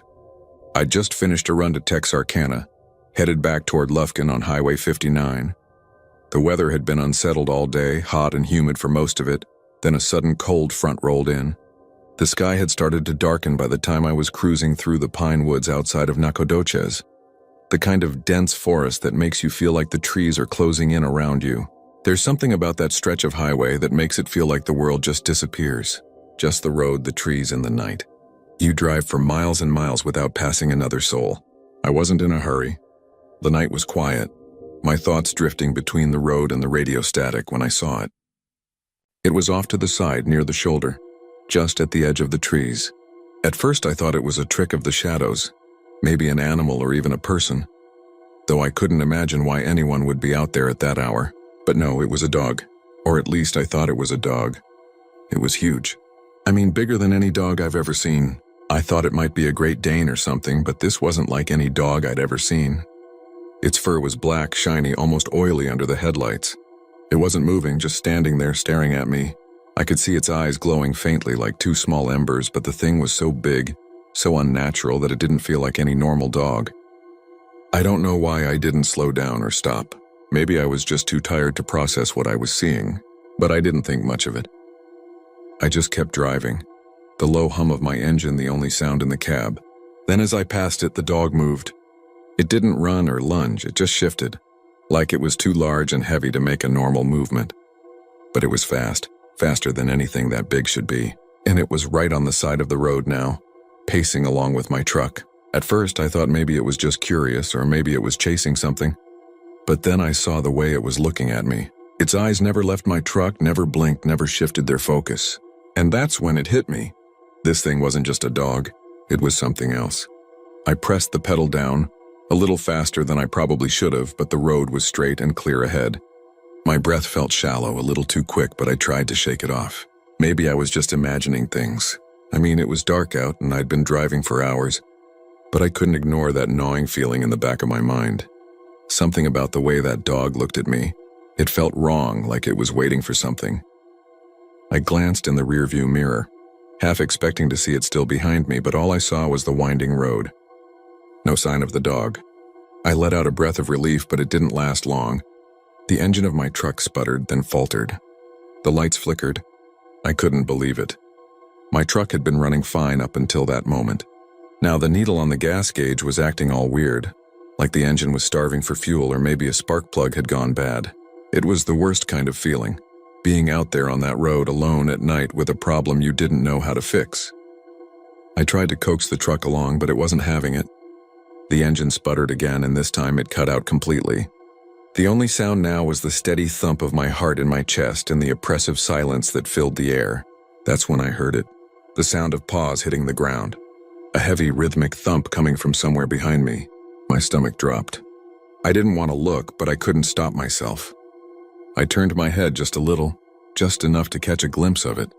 There, standing just off the side of the road, was that damn dog, only it wasn't standing still anymore. It was running, fast. It was charging at my truck with a speed that was almost unnatural, and that's when I saw it for what it really was. Its eyes were still glowing, but now there was something else in them. Something hungry, something almost predatory. And it was closing the gap between us faster than I thought was possible. I slammed my foot down on the gas pedal, but the truck was already shaking, the engine sputtering. Not enough power to get me out of there. The dog was getting closer now, too close, and the way it was running. It was almost as if it wasn't bound by the normal laws of nature. It didn't move in a straight line. It seemed to warp, like the ground beneath it couldn't hold it. One moment it was on the side of the road, then it was directly behind my truck, its heavy breathing rattling the air around me. I could hear it now, the wet, heavy breath of it, the sound of its paws hitting the asphalt. My heart was hammering in my chest, my hands shaking as I tried to get the truck started again. But nothing worked. I was stuck, the engine dead, the dog getting closer with every passing second. And then it was there. Its massive head appeared in the driver's side window, its eyes glowing through the glass so close that I could see the reflection of its dark, wet nose, the glistening saliva dripping from its jaws. I could hear the low growl coming from deep within its chest like a rumble of thunder on the horizon. I don't know what happened next. I think I screamed, but I'm not sure. Everything went into a blur. The air heavy with fear, the truck rattling beneath me as if the very earth itself was shaking. All I know is that the last thing I saw before everything went black was the shape of that dog. Its eyes still burning with an unholy light, staring into me, into my very soul. I woke up hours later, my truck still on the side of the road, the engine sputtering back to life as if nothing had ever happened. The dog was gone, just a shadow in my memory, but the air still felt thick with something that wasn't right. It wasn't until I made it back home after that terrifying night that I realized the truth. The black dog wasn't just following me. It was waiting for me, waiting for something specific. And I think it's still out there, waiting for the next time I cross its path. My name's Daryl Hawkins, and I'm from a place called Poteet, down near San Antonio. Folks who live there know it for its strawberries and not much else. It's a quiet place, the kind of town where everybody knows your business even before you tell them. I've lived here all my life, and I've worked the fields since I was old enough to carry a hoe. Poteet's the kind of place where the sun beats down hard and the nights can get so still. You could hear the wind whisper if you listen close enough. But in all my years of living here, there's one thing I never thought I'd see. I'd heard the stories. We all had. The blue light. Now, this wasn't some kind of flashing neon sign or a tail light in the distance. No, this was something different. Something that didn't belong. They say it flickers along Highway 43, just past the old dirt road that cuts through the woods. A blue light hovering there in the dark like some kind of forgotten star, glowing faintly above the trees. Drivers have reported it for years, but there's no explanation. Folks say it's an omen or maybe just a trick of the eye, but the ones who got too close, well, they didn't come back. It was a late night when I first saw it. I'd been out on a delivery run, hauling a load of strawberries to a place in Seguin. It was past midnight by the time I started heading back. The highway was empty, save for the occasional truck or passing car. The moon was low, a dull silver crescent barely making its presence felt through the scattered clouds. I didn't have the radio on, just the hum of the tires on the asphalt and the wind that pressed against the side of my truck. I was tired, hadn't had a good rest since the beginning of the week, but there wasn't much else to do but keep driving. I passed the sign for Highway 43 and the old dirt road shortly after. The road, which had been barely wide enough for 2 cars when it was paved, was nothing more than a narrow strip of dark asphalt now, its edges swallowed up by the thick trees that lined the way. I wasn't planning on turning onto it, but something pulled my eyes toward that stretch. And then I saw it. It wasn't the full-fledged glow of a lantern or the flash of headlights. No, it was a steady, almost unnatural light flickering in the distance. It hovered just above the trees, pulsing in time with my heartbeat. My fingers tightened around the steering wheel. I didn't slow down, but I couldn't tear my eyes away from it. I thought maybe it was a firefly or some strange trick of the light, but the way it hung there, too still, too unnatural, kept me from convincing myself of that. I drove on, keeping my focus on the road ahead, but there was a sinking feeling in my gut, a pull like something was drawing me toward it. The light flickered again, and I felt the truck's wheels start to drift toward the shoulder without me even realizing. It was like my hands weren't in control anymore. "Come on, Daryl," I muttered, forcing myself to look away from it. But that's when it happened. The light grew brighter, its intensity increasing like something pulling at my very soul. It wasn't just in the sky now. It was close. Too close. It seemed to draw the darkness in, swallowing it whole until the road ahead was swallowed in this unnatural glow. I slammed on the brakes, my heart thudding in my chest. The truck's tires screamed on the asphalt as it slid to a stop. The light was so close now, too close for comfort. My hands were shaking. My mind screamed for me to turn the wheel and get the hell out of there, but my body wouldn't move. Something was holding me there, forcing me to watch as the light moved slowly toward me. I don't know how long I sat there staring at it, frozen. It felt like an eternity. But then, just as quickly as it appeared, the light flickered once more and vanished. I didn't wait around. My foot hit the gas pedal harder than I thought I'd ever press it. The truck shot forward and I didn't look back. The light was gone, but the feeling it left lingered like a presence that had just brushed up against me, whispering something I couldn't understand. I didn't say a word when I got back to Poteet. I told myself it was nothing. It had to be, right? Just a trick of the eyes or some strange reflection off the trees.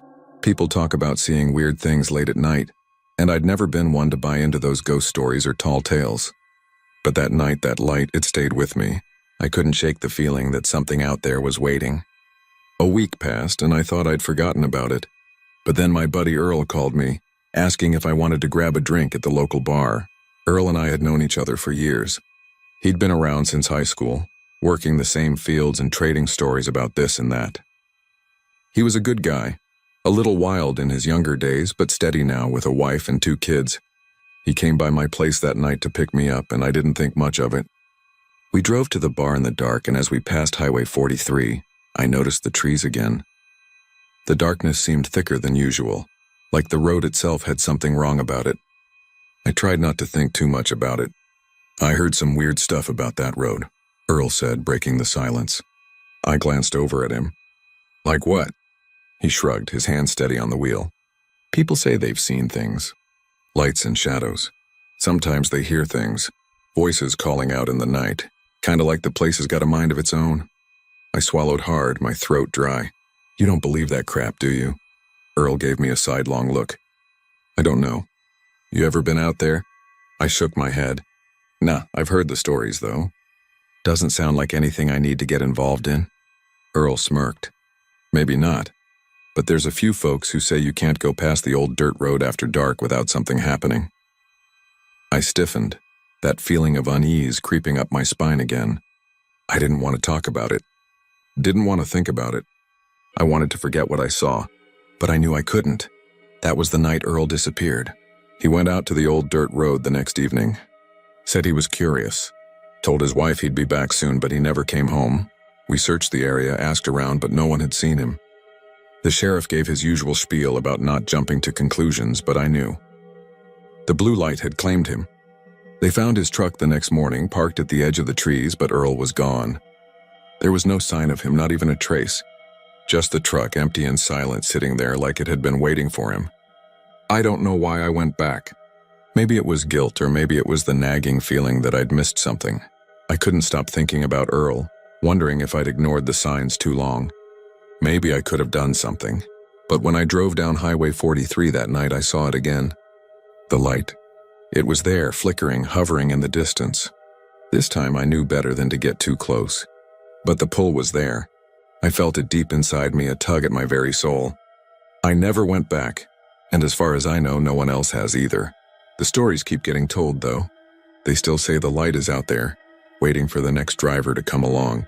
But if you ever find yourself on Highway 43 alone and far from home, just remember this.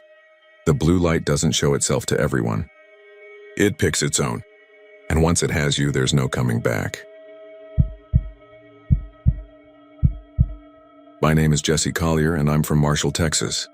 It's a small town about halfway between Shreveport and Longview. Not much to look at, really.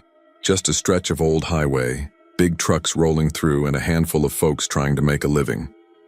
I'd spent the last 2 years working odd jobs up and down 69, making deliveries for a company that only seemed to care about getting the goods from point A to point B, regardless of the weather or time of day. It was a grueling job, but it paid the bills.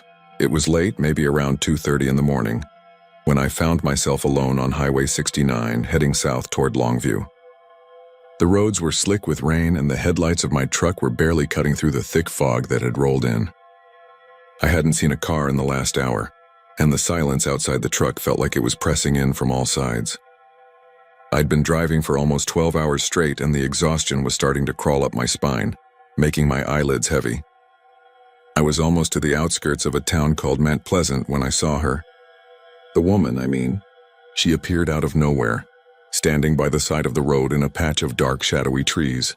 I didn't notice her at first, not until I saw a flash of pale skin in my peripheral vision. My heart jumped. For a split second, I thought she was a ghost or something, just standing there in the rain. She was wearing a thin, white dress, her hair soaking wet, clinging to her face. It didn't make sense. Who the hell would be out here at this time of night, standing on the side of the road in the middle of nowhere? I'm not proud of what happened next. The decent thing to do would have been to stop, offer help. But in the back of my mind, a warning bell went off. Something wasn't right. Maybe it was the deadness of the road, how I hadn't seen another soul for miles. Maybe it was the way she just appeared so suddenly, like she was part of the fog itself. But I kept driving.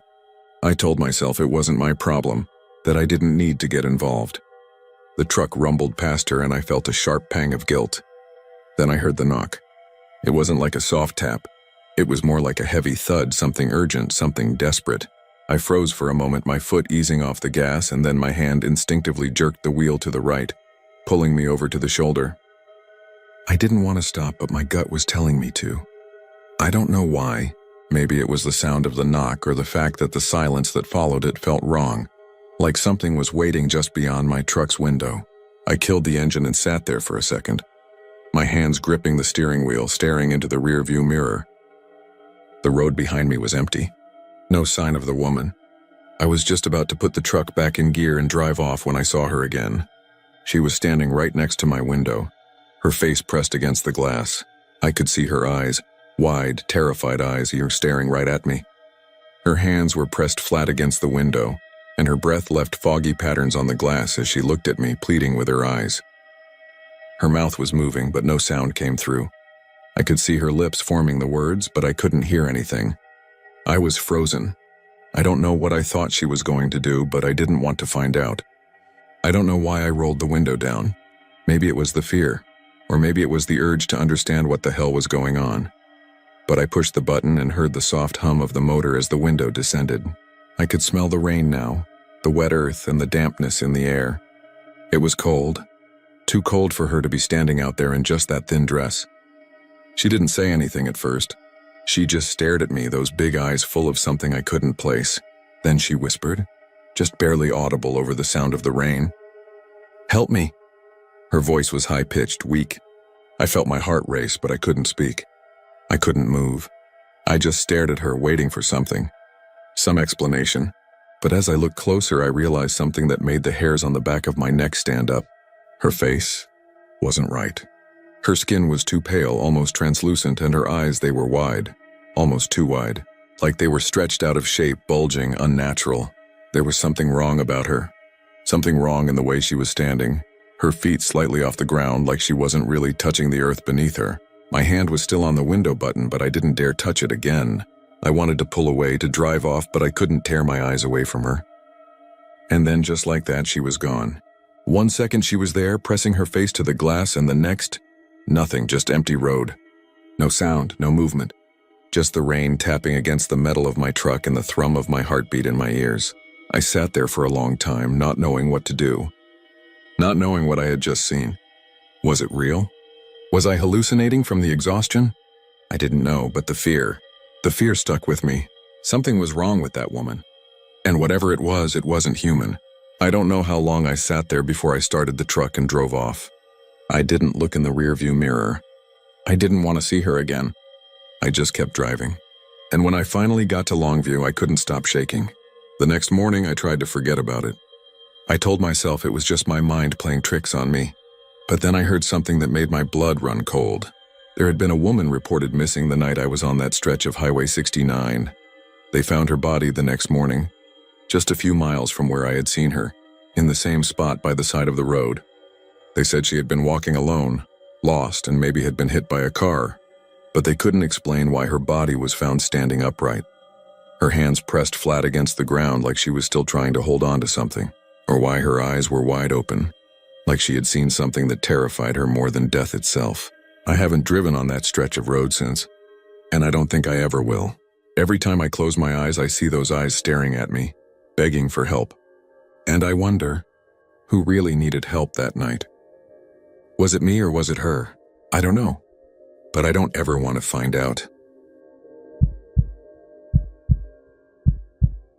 My name is Jake, and I'm from Texarkana. Born and raised in that small, forgotten town where the air hangs thick with heat in the summer, and the winters can cut right through you like a knife. Most people have heard of it because it straddles two states, Texas and Arkansas. But if you ask the locals, it's more of a stopover than a destination.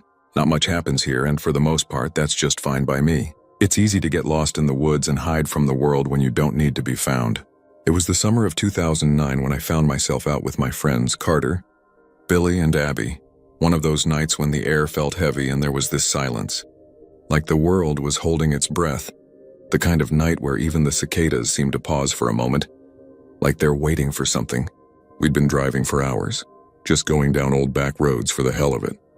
We had no real destination, but we were always searching for something. Always looking for the next story, the next thrill. We were bored, young, and hungry for adventure, if you could even call it that. It was Carter who saw it first. He was leaning out the passenger window, his head resting on his arm when he noticed something in the distance. Just off Highway 24, past a line of dead trees, there was this weathered structure poking up through the brush like an old man's gnarled hand reaching out of the earth. At first, it didn't seem like much, just an old cabin, probably abandoned long ago. But Carter's eyes lit up, and he was already grabbing the wheel, steering us toward it before any of us had a chance to say anything. "Let's check it out," he said, grinning like a madman, his voice full of that wild enthusiasm that only comes from being a few too many beers deep. Carter was always the leader of our group, the one with the reckless charm that somehow made his stupid ideas sound like the best plans.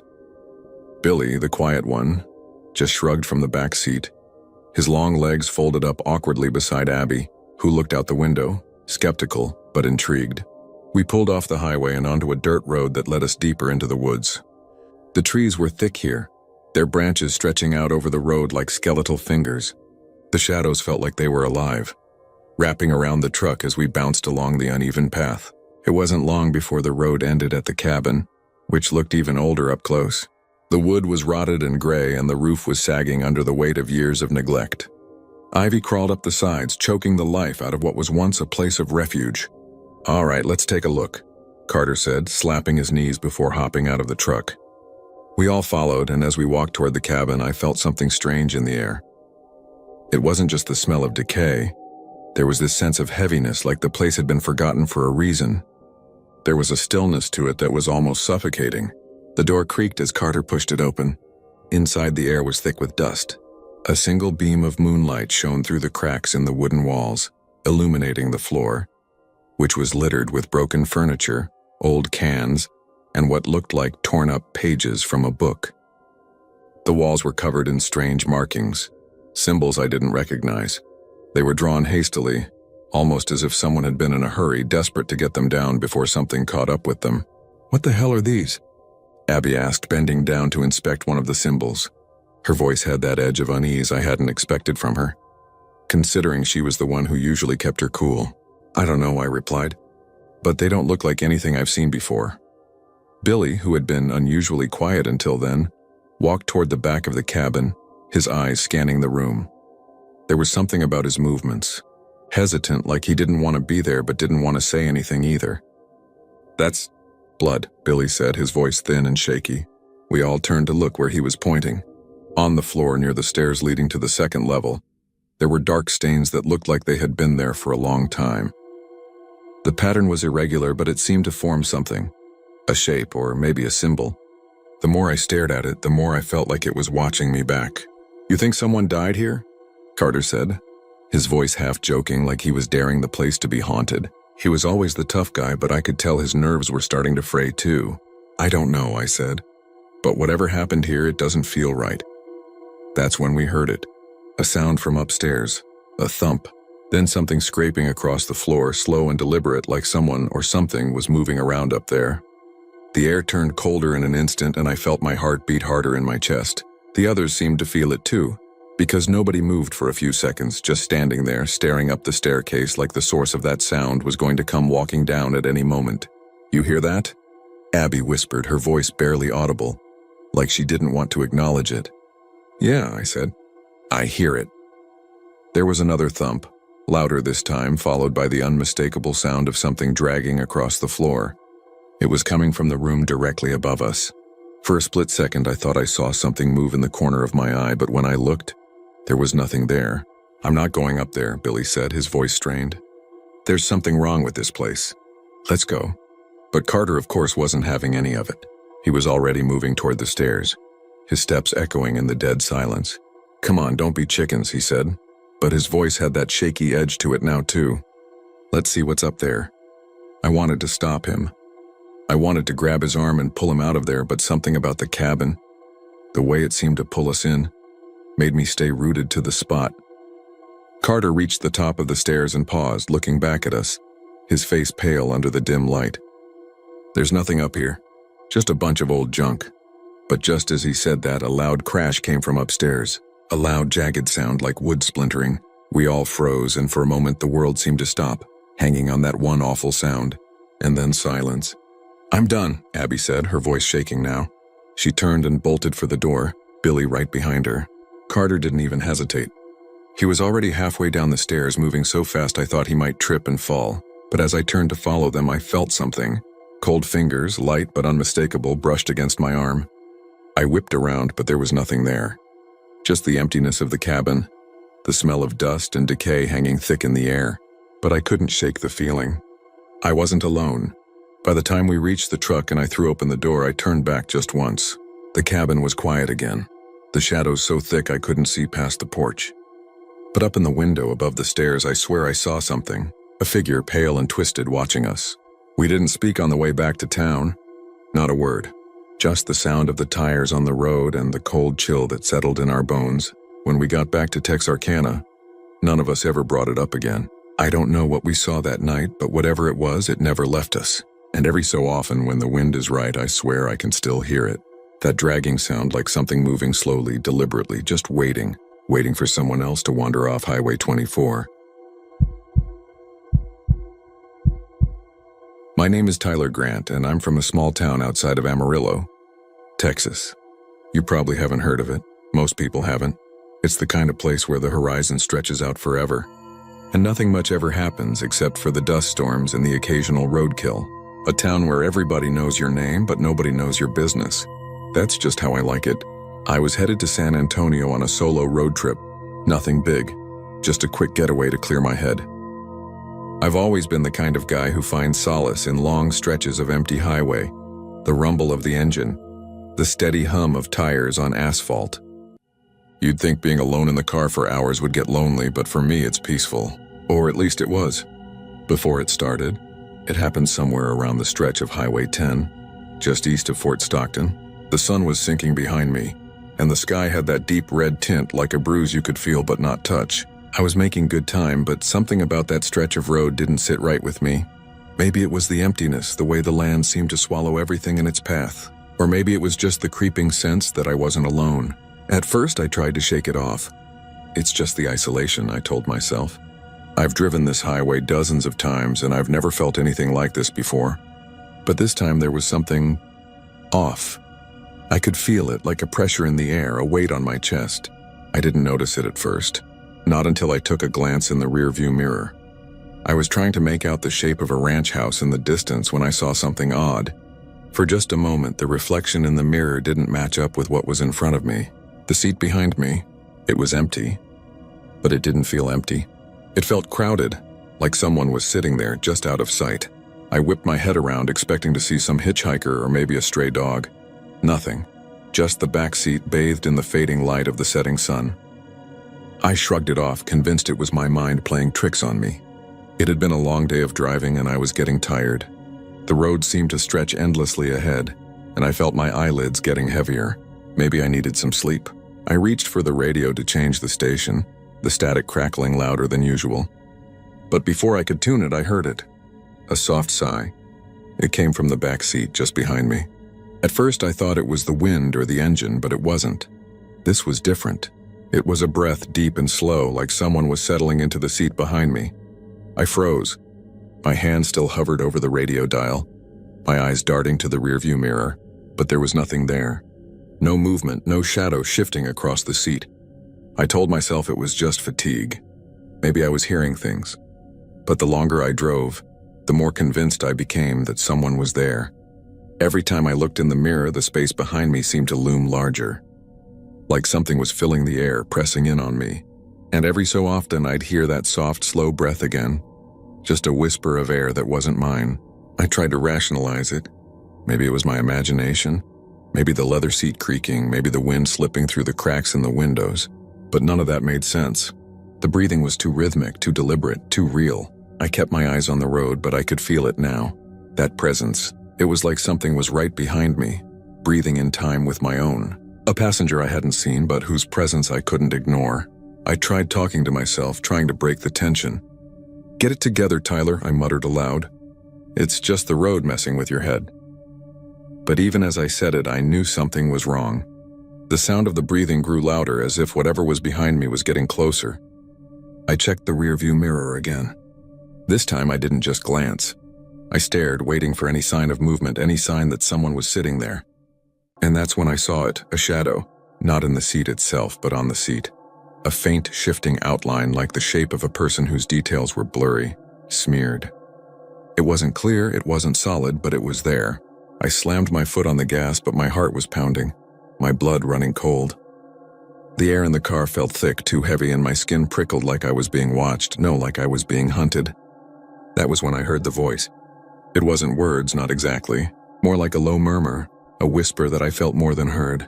Something inside me told me that if I turned around, I would see it, whatever it was, sitting in the back seat just behind me. But I didn't dare. I don't know how long I drove like that. Minutes, hours. The road twisted and turned, but it all blurred together in a haze. The only thing that was real was that breathing. That slow, deliberate inhale and exhale. Like someone was sitting beside me, sharing the same air. I remember looking over at the side of the road, trying to spot a town or a gas station, something, anything, and that could break the isolation. But the land was still empty, just rolling fields and the occasional roadside sign that I didn't read. The miles passed in a silent blur, and I knew deep down that I wasn't alone anymore. Then the car did something strange. The engine sputtered, and the headlights flickered like it was struggling to keep going. I cursed under my breath and pressed harder on the gas, but the car didn't respond like it should have. It was like the engine had a mind of its own, like it was running on fumes. Come on," I muttered, my hands tightening on the wheel. That's when I noticed it again, the smell. It wasn't something I could place, but it was strong and sickly. Like something rotten had been left in the car for days. I twisted my nose, trying to identify it, but the smell only seemed to get worse, thicker in the air. The murmur came again, softer this time, but insistent, almost pleading. I felt my breath catch in my throat as the car slowed even further. I had to pull over, I had no choice. The instant the car came to a stop, everything went still. The breathing stopped. The whispering stopped. The car was silent. I sat there for a long time, staring ahead into the dark stretch of highway, my pulse racing. I didn't know what to do. I didn't know if I was losing my mind or if something was really there. And then, without warning, the door behind me opened. I spun around, my heart leaping into my throat, but the back seat was empty. Just a wide, dark expanse where nothing, one and everything seemed to exist at once. The door creaked shut on its own, like something had stepped out. I didn't wait to think about it. I started the car and sped off without looking back, my hands trembling on the wheel.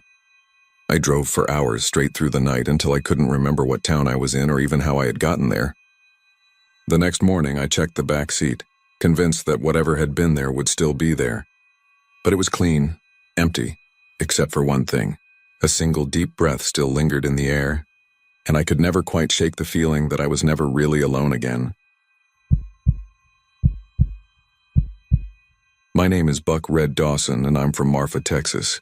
You've probably heard of it, not for much, just the kind of place you pass through when you're headed somewhere else. We've got the Marfa lights and the kind of desolate beauty that draws in folks who think they can understand the universe, but they never quite can. Hell, even the tumbleweeds seem lost, but it wasn't the desert that got to me that night. It wasn't the lights or the endless stretch of lonely highway. It was a kid's cry, a sound that echoes in my mind like an alarm bell I can't shut off. It was around 2 a.m. I was coming up on a stretch of Highway 37 heading east toward Junction where I planned to drop off a load of lumber. The moon was full, a silver disk hanging heavy in the sky. Out here, when the road's empty, it feels like you're the only one left in the world. No other cars, no signs of life for miles. Just the road and the weight of the silence pressing in from all sides. I'd been on the road for hours, my eyes a little bleary from the long haul when I first heard it. At first I thought I was hearing things. Maybe the wind whipping through the cab or the hum of the engine. But then there it was again. A child's cry. Now you get a lot of sounds when you're driving the back roads of Texas at night. Coyotes, the wind, maybe even the sound of something rustling in the underbrush, but a child's cry. That's something else. It wasn't like any animal I'd ever heard. It was sharp and desperate. It felt like someone was standing just off the edge of the road, lost, scared out of their mind. I slowed down instinctively, my hands tight on the wheel. I'd been driving long enough to know that the sound of a kid crying in the middle of nowhere didn't make sense. I looked in the rearview mirror. Nothing behind me but the pale ribbon of asphalt stretching out into the dark. I pulled the truck over, the gravel crunching under the tires, and sat there for a second, just listening. The cry came again. This time it was clearer, like someone pleading for help. God damn it, I muttered under my breath. A voice in the back of my mind told me not to stop. It told me to keep going, to just drive on, forget it, and leave whatever was out there to whatever God-forsaken fate it had. But I couldn't do that. Not with a child's cry in the air. I got out of the truck and stepped into the night. The cold hit me like a slap in the face. A sharp wind blew across the barren land, making the dry brush rustle. The only sound that followed was my boots crunching on the dirt as I made my way toward the source of the cries. It was a stupid thing to do, I know that now. But when you hear something like that, something so real and raw, you can't help it. You want to believe you can help, that you can save somebody. The cry was louder now, coming from somewhere up ahead, just off the side of the highway. I thought I saw a flicker of movement in the distance. Something pale, almost glowing under the moonlight. Hello? I called out, my voice shaking more than I wanted to admit. Is somebody out there? There was no answer, just the wind and the rustling of the brush. I took a few more steps, my eyes scanning the area. The landscape was as barren as you can imagine. Nothing but dry earth, scraggly shrubs, and patches of mesquite trees. But then I saw it. Off to my left, just a little ways into the brush, there was an old car. A rusted-out heap of junk that looked like it hadn't moved in years. The rear window was shattered, pieces of glass scattered on the ground. My heart gave a lurch and I moved toward it. The cries stopped suddenly. For a moment there was nothing but silence. That oppressive, weighty silence that makes your skin crawl. I reached the car and peered inside. The seat was covered in dust, the interior littered with trash and the remnants of something long forgotten. I could make out a few old toys scattered in the back seat. A frayed stuffed bear, its eyes half broken. And then, just as I was about to turn away, I noticed something in the front seat. Something I hadn't seen before. A small pale handprint smeared on the inside of the cracked window. It wasn't just dust, though. It was wet, like it had been pressed there only moments ago. I took a step back, my breath catching in my throat. A chill ran through me as if the night itself had grown colder. Hello? I called again, more urgently this time. Is anyone here? The air felt thick now, heavy, like I wasn't alone. But there was nothing around me but the car, the wind, and the long stretch of road. I don't know why I did it, but I opened the door. It creaked loudly, like it hadn't been moved in ages. The interior smelled musty, like something had died in there long ago. But there was something else too. Something faint. Something almost familiar. I stepped inside, the weight of the air pressing in on me. I took a breath and froze. From the back seat, just barely visible in the dark, there was a small, crumpled shape. I rushed to it. My hands shook as I reached for the form, and when I touched it, I realized it was a jacket. A child's jacket. The fabric stiff from age. I pulled it away, and underneath there was nothing but dust. But then I saw something I shouldn't have seen. A small yellowed note wedged into the crevice of the seat. I unfolded it slowly, careful not to tear the fragile paper. The handwriting was scrawled in a hurried, almost frantic hand. If you hear her cry, don't stop. She's not real. My heart skipped a beat. The note dropped from my hands, and before I could even think, I was already out of the car, back on the road, running. My breath was coming fast, my body trembling, my mind whirling with everything I'd seen, everything I'd felt. I didn't stop running until I reached the truck. I climbed in, slammed the door shut, and didn't even bother starting the engine right away. I just sat there staring out at the empty road. The quiet had returned, but it was the kind of silence that makes you feel like you've stepped into the wrong place. The kind of silence that tells you something's watching. I drove through the night trying to shake the image of that old rusted car from my mind. But the sound of that cry, the way it echoed in my bones, even now, even years later, never left me. I still drive that stretch of Highway 37 sometimes, but I never stop. Not for anything. Because out there on the side of the road, there's something waiting. And if you hear the crying child, you'd best keep driving. You might not be the one who stops next. My name's Riley McCall, and I'm from a small town called Jacksonville, down in East Texas. I'm a truck driver by trade, the kind of guy who spends his nights crisscrossing this state, hauling freight from one end to the other. There's not much in Jacksonville worth sticking around for, so I got used to being on the road. I knew every bump and crack in the pavement on those long stretches of highway, knew where the gas stations ran low on diesel, and where the diner coffee was always a little too bitter. But none of that had ever prepared me for what happened that night. It was late, probably around 2 a.m., and I was headed north on Highway 75. There's not a lot out there between the small towns, just miles and miles of darkened highway, stretching endlessly beneath a heavy Texas sky. I'd been driving for hours, only the occasional flicker of a passing car or the blinking lights of some far-off windmill to keep me company. The night was thick, oppressive, almost suffocating in its quiet. And that's when I first saw it. At first, I thought it was a trick of my tired eyes. A faint red light, no brighter than the glow of a taillight on a car flickering in my rearview mirror. It was distant, just a speck in the reflection, and I figured it was some other driver behind me, maybe a pickup or a late-night traveler. Nothing to worry about. I shook my head, rubbed my eyes, and kept driving, the truck's tires humming steadily along the highway. But that damn light didn't go away. It wasn't long before it grew brighter, closer. The red flash pulsed in my mirror, more insistent now, like it was trying to catch my attention. I checked the speedometer, 70 miles per hour. I wasn't going too fast, and the truck was running smooth, but something about that light made the hairs on the back of my neck stand up. I turned on the radio to distract myself, the static-filled country tunes barely cutting through the silence, but the light just kept pulsing. The next time I glanced in the mirror, it was closer. I couldn't make out anything more than the flash of red, but it was definitely closer. My heart started to race, my fingers gripping the steering wheel tighter. I didn't like it. There was no one out here. Highway 75 was a straight shot, and aside from the occasional semi-truck, it was mostly deserted this time of night. I wasn't used to seeing cars tailing me, especially not in such a quiet stretch of road. I flicked my blinker on and pulled off the highway, slowing the truck as I steered it onto the shoulder.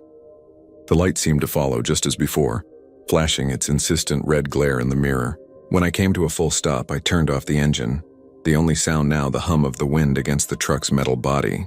I was still listening, waiting for something to happen, but there was nothing. No other cars, no movement, just that light pulsing and faint not far behind. I stared at the mirror, sweat beginning to bead on my forehead. There was no way. No damn way that light should be that close. I started the engine again, my fingers stiff as I gripped the wheel, and I pulled back onto the highway, accelerating slightly, my eyes flicking nervously between the road and the rearview mirror. And there it was, that red flash, closer now, almost impossibly close. It was like something was following me, just out of my line of sight. I told myself it was nothing, some other trucker playing tricks, or just my mind starting to break from the long hours on the road. But my gut told me otherwise. I pressed down harder on the accelerator, pushing the truck faster, the speedometer climbing past 80. The red light didn't slow. In fact, it was getting closer, still flashing, still unnervingly bright. I glanced into the mirror again, and that's when I saw it. A shape. Just a shape at first, something in the darkness, too large to be a taillight.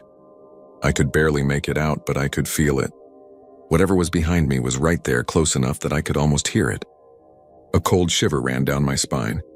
I slammed my foot down, trying to outrun whatever it was, but the light kept up, never faltering, closing the gap between us. I made another quick decision and pulled over again, this time even farther off the road. The headlights of my truck cut through the dark, but nothing else was out there, not a damn thing. I put it in park, the engine idling, and waited. This time the light came even closer. I could feel its presence, like it was right there, just outside my door. I had the distinct creeping sensation that whatever was out there, whatever was following me, wasn't just a driver. It was something else, something that didn't belong on this road, something that shouldn't be here. My hands were shaking as I wiped the sweat off my palms. My heart was hammering in my chest. And then, like it was responding to me, the light flashed brighter. Then a flicker, and then it was gone. For a split second, I thought I'd imagined it. My breath caught in my throat, and I glanced nervously around. The world outside my truck was silent. But just as I was about to tell myself to calm down, I saw it. A figure, standing at the edge of the road, just outside the reach of my headlights. It was tall, impossibly tall, like it was standing on stilts, its form bent at an unnatural angle. And its face was no face at all. Just dark blackness, like someone had taken a scrap of the night and draped it over the thing. I couldn't see its eyes, but I felt them bore into me, cutting right through the window and into my very soul. I was paralyzed, staring at that thing, feeling it drawing nearer even though I couldn't move. My mind was screaming, but my body didn't respond. I couldn't tear my eyes away from it. I didn't want to, and yet I did. I knew somehow that if I didn't look away, it would do something I wouldn't be able to forget. I didn't know how long I sat there. Time was lost, like the very second stretched out into something otherworldly. Finally, my body regained control and I slammed the truck into reverse. The tires screamed, the engine roared to life, and I shot backward onto the highway. The red light was gone. The figure was gone. The road stretched on ahead of me, empty again like it always was. But the thing I saw that night, whatever it was, I know it wasn't just a shadow. It wasn't just a trick of the mind. I saw something terrible, and I couldn't make sense of it. The rest of the drive, the light stayed far behind me, flickering in and out of existence, but it never got closer again. When I finally made it to my destination, I didn't get out of the truck. I didn't want to. I couldn't. There's not a day that goes by that I don't think about that night, about what was following me on Highway 75, about the thing standing by the side of the road. I don't know if it was a ghost, a demon, or something worse, but I can't shake the feeling that it's still out there, that it's still waiting, and it's never far behind. My name is Sam Carter, and I'm from Snyder, Texas. I've been driving long enough to know when something feels off. You get a sense for it. It's not about the road, not about the weather, but about people. People are the ones who make you feel like something's wrong. I've driven every back road in this state, up and down the Panhandle from Lubbock to Amarillo. But there's something about Highway 85 that gets under your skin. I can't explain it. I just know it. It was late in the evening, around 10:30, and I was coming back from a trip to see family in Abilene. The headlights of my old Dodge pickup split the darkness ahead, the occasional flicker of a passing sign giving me just enough light to stay on course. The air had that stillness to it, you know, like the kind of quiet that feels too heavy, the kind that makes your ears ring. Highway 85 cuts through some desolate stretches, but I didn't mind the solitude. You get used to it when you've spent as many nights on the road as I have. That's when I saw it. Up ahead, just past a long curve, I noticed something odd. A car was pulled over to the side of the road. Engine running, headlights still on, its hazard lights flashing in the dark. The first thought that crossed my mind was that it was just another breakdown. It happens all the time out here, especially after dark when the heat of the day gives way to that biting chill, and engines decide they've had enough. But there was something about this one that felt different. The way the car was sitting, angled just so it didn't look right. I slowed down, my foot easing off the gas, instinct telling me to pay attention. I figured I'd stop, see if someone needed help, maybe a flat tire or something. As I neared, I saw the driver's side door was slightly ajar, just enough to let the wind whistle through. I glanced at the dashboard clock, 10:45 p.m. I wasn't far from the turnoff for Paducah, and I wasn't expecting anyone to be out here this late. As I pulled up beside the car, I saw the man. At first, I thought he was asleep or unconscious. He was sitting in the driver's seat, his hands resting on the wheel, his back straight. His head was turned slightly, but not enough for me to see his face clearly. I could just make out his form in the dim light. Something about his posture felt off, though. Too stiff. I've seen plenty of people nod off behind the wheel, but this wasn't that. I pulled over behind him, the gravel crunching beneath my tires, and reached for my flashlight. My thoughts were racing. Maybe he'd had a medical issue. Maybe he'd pulled over to take a break and had passed out. I wasn't sure, but I knew it wasn't right to leave him there, not like that. I killed the engine and got out of the truck. The air was colder than it had been a minute ago. and it seemed to have a weight to it, like something was pressing down on me. I don't know how to explain it. As I approached the car, I could see the man more clearly. His clothes were standard, worn jeans, a plaid shirt, boots that had seen better days. He looked like someone who had spent a lot of time on the road. But his face? That's what stopped me. I could barely make out his features at first, but as I got closer, I realized his eyes were wide open, fixed straight ahead. There was no movement, not even a blink. His pupils were tiny like pinpricks, and the skin around his eyes was stretched tight as if he hadn't blinked in hours. Or longer. That's when I felt it. A coldness creeping up my spine, spreading through my chest. I don't know why, but I couldn't look away from his eyes. I should have turned around right then. Should have gotten back in my truck and driven away. But I didn't. I leaned in closer, shining the flashlight on his face. He was staring straight ahead, staring at nothing, not even acknowledging my presence. His lips were cracked, dry.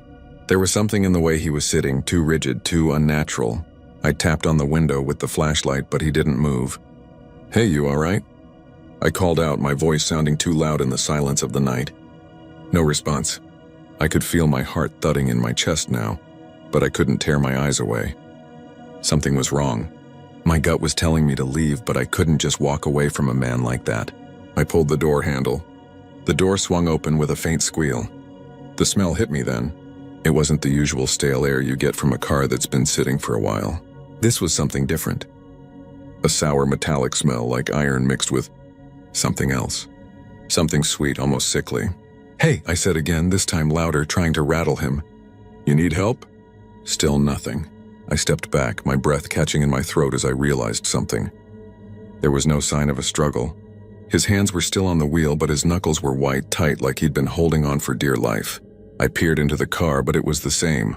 No sign of injury, no sign of anything out of place. Except him. Except his eyes. I felt my legs begin to tremble, but I forced myself to look around. The highway was empty, no other cars in sight. No lights, no movement, just me and this man frozen in time. Then, without warning, he twitched. A single jerky movement of his head to the left.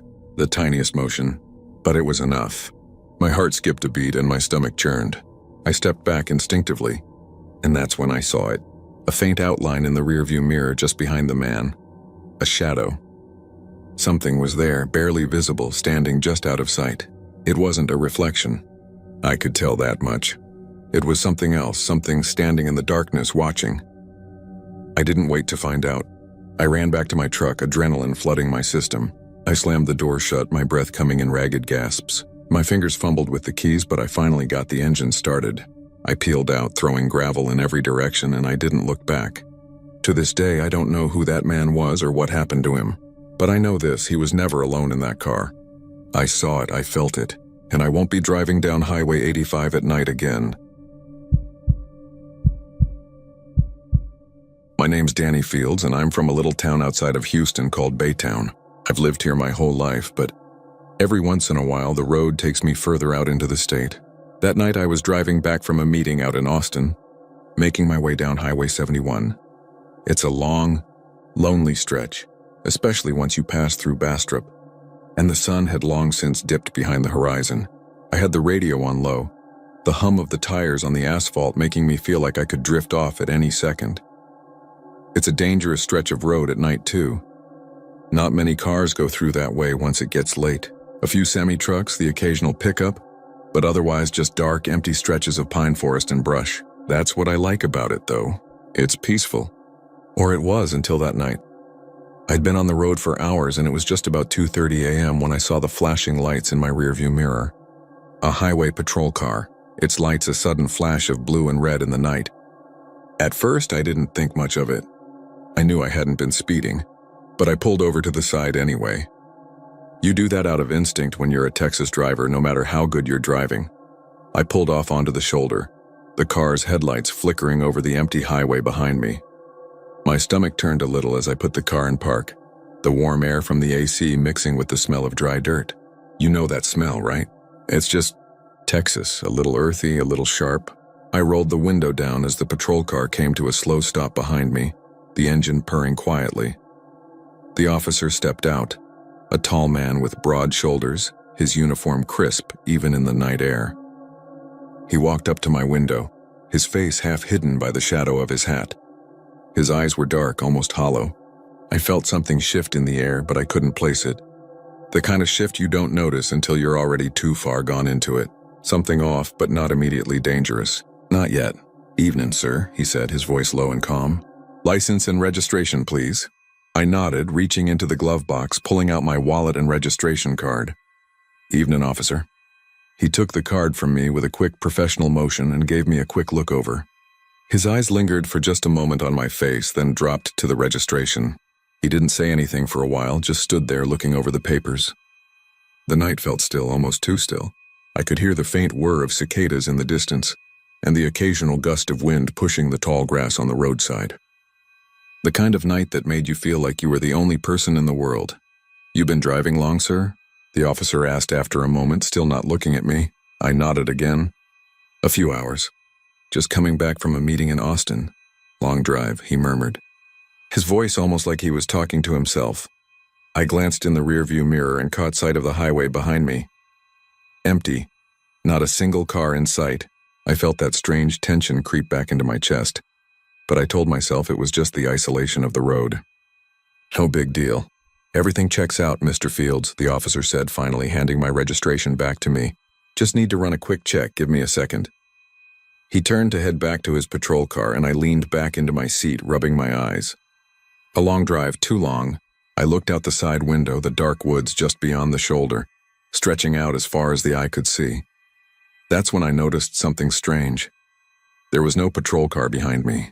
The officer's car had been right there, just behind me. But when I looked back through the rear view, all I saw was empty highway. The patrol car was gone. I blinked. I rubbed my eyes again like I'd imagined it. But no, the highway was empty. Not a single car in sight. No lights, no shadows from the patrol car's headlights. Just the open, desolate stretch of road. I felt a cold shiver creep up my spine. Maybe the officer had driven off. Maybe he'd gone to check the next vehicle down the road, but that didn't feel right. I glanced around quickly, my pulse picking up. My heart was suddenly thumping hard against my chest and my hands felt clammy. Something wasn't adding up. But I tried to calm myself down. Maybe he'd just pulled off to the side for a second. It happens. Hell, maybe I was just tired. I hadn't slept properly in days. But still, something felt off. I waited a few more minutes, but the officer didn't come back. The engine of my car ticked softly, the silence stretching out like it had no end. Then I heard something. Footsteps. Slow, deliberate, but not from the direction the officer had walked. No, these footsteps were coming from the other side, from the woods. I turned sharply in my seat, staring at the tree line. There was a figure standing just beyond the reach of the headlights. A man, but something was wrong about him. His body was too still, like he wasn't breathing. I could make out his shape, tall and thin, but his face was lost in shadow. I couldn't see his uniform. His posture, though, was stiff, like he was standing at attention. My throat went dry and I didn't know what to do. My mind was scrambling for an explanation, any explanation, but nothing made sense. The figure wasn't moving, just standing there, watching, waiting. Then I heard the faintest whisper, as if the wind itself was carrying words. "Don't leave," the voice said. Barely a whisper on the breeze. It sent a cold rush through me and I slammed the car in reverse. The tires screeching against the pavement as I tried to put distance between myself and whatever that was out there. I looked in the rear view again, and this time I saw the officer's car. A flash of headlights in the distance moving toward me. But the figure? He was gone, vanished. I didn't stop. I drove straight through the night, past the dark stretch of highway, past the woods, past everything. I didn't look back. I got home, hours later, feeling like I'd outrun something I couldn't understand, and I never went back on that road again. But sometimes, late at night, I still hear that whisper in my ears. Don't leave. And I can't help but wonder, was it him? The officer? Or something else entirely? Maybe I'll never know. Maybe it's better that way. My name's Evelyn Barlow, and I'm from a small town near the Brazos River out in the middle of nowhere. If you've ever been down Highway 6 between Marlin and Hearn, you know how desolate it can get, especially at night. I grew up with that highway as the lifeline connecting us to the world. Gravel roads, long stretches of nothing but mesquite trees, and the occasional rundown shack. But that stretch of road, that one turnoff, that's something else. It was a few years ago, maybe 5 or 6, when I first heard the stories about her. At first I thought it was just a local legend, the kind of spooky tale the old-timers tell around a campfire to scare the younger folk. I mean, people in towns like ours always have a few stories to share, right? Something to make you jump when the wind howls a little too loud at night. But the more I heard about her, the more I started to wonder if it was all just some kind of urban myth. She's always described the same way. An old woman, frail and hunched over, wearing a faded long dress, with a face so wrinkled and weathered it looks like it's been carved from leather. They say she appears at the turnoff, right where the road curves sharply into a smaller county road. And that's where she stands, waiting, sometimes in the middle of the night, sometimes when the sun's just starting to dip low. She's said to ask for help, always the same question. Have you seen my husband? The ones who stop are never heard from again. I know what you're thinking, but let me tell you, there's a truth to these things in a town like ours. You don't get stories like that for nothing. People disappear.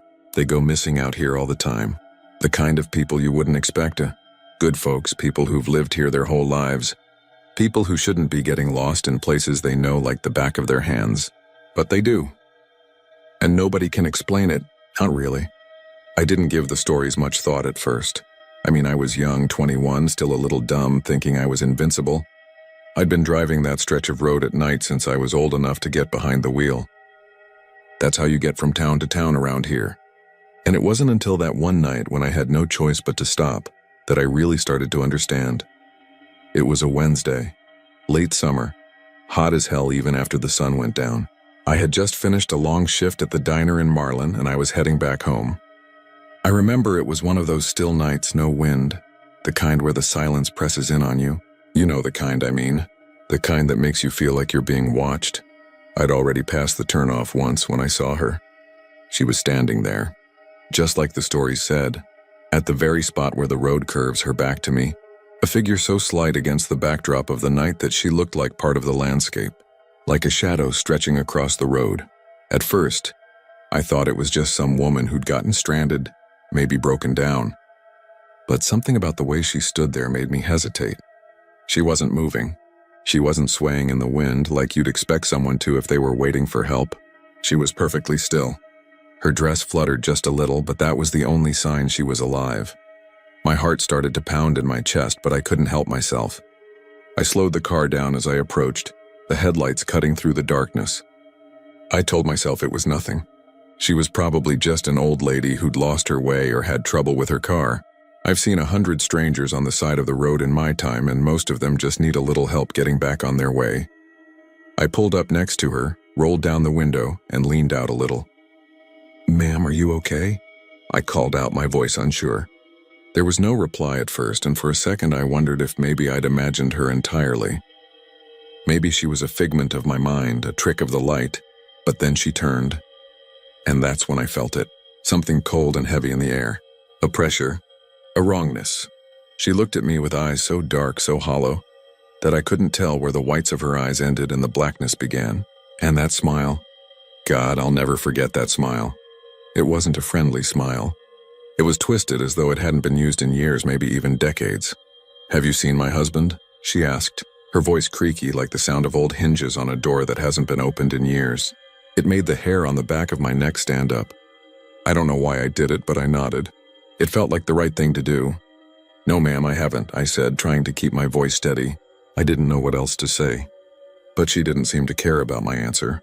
She just stood there staring at me as though she hadn't even heard me.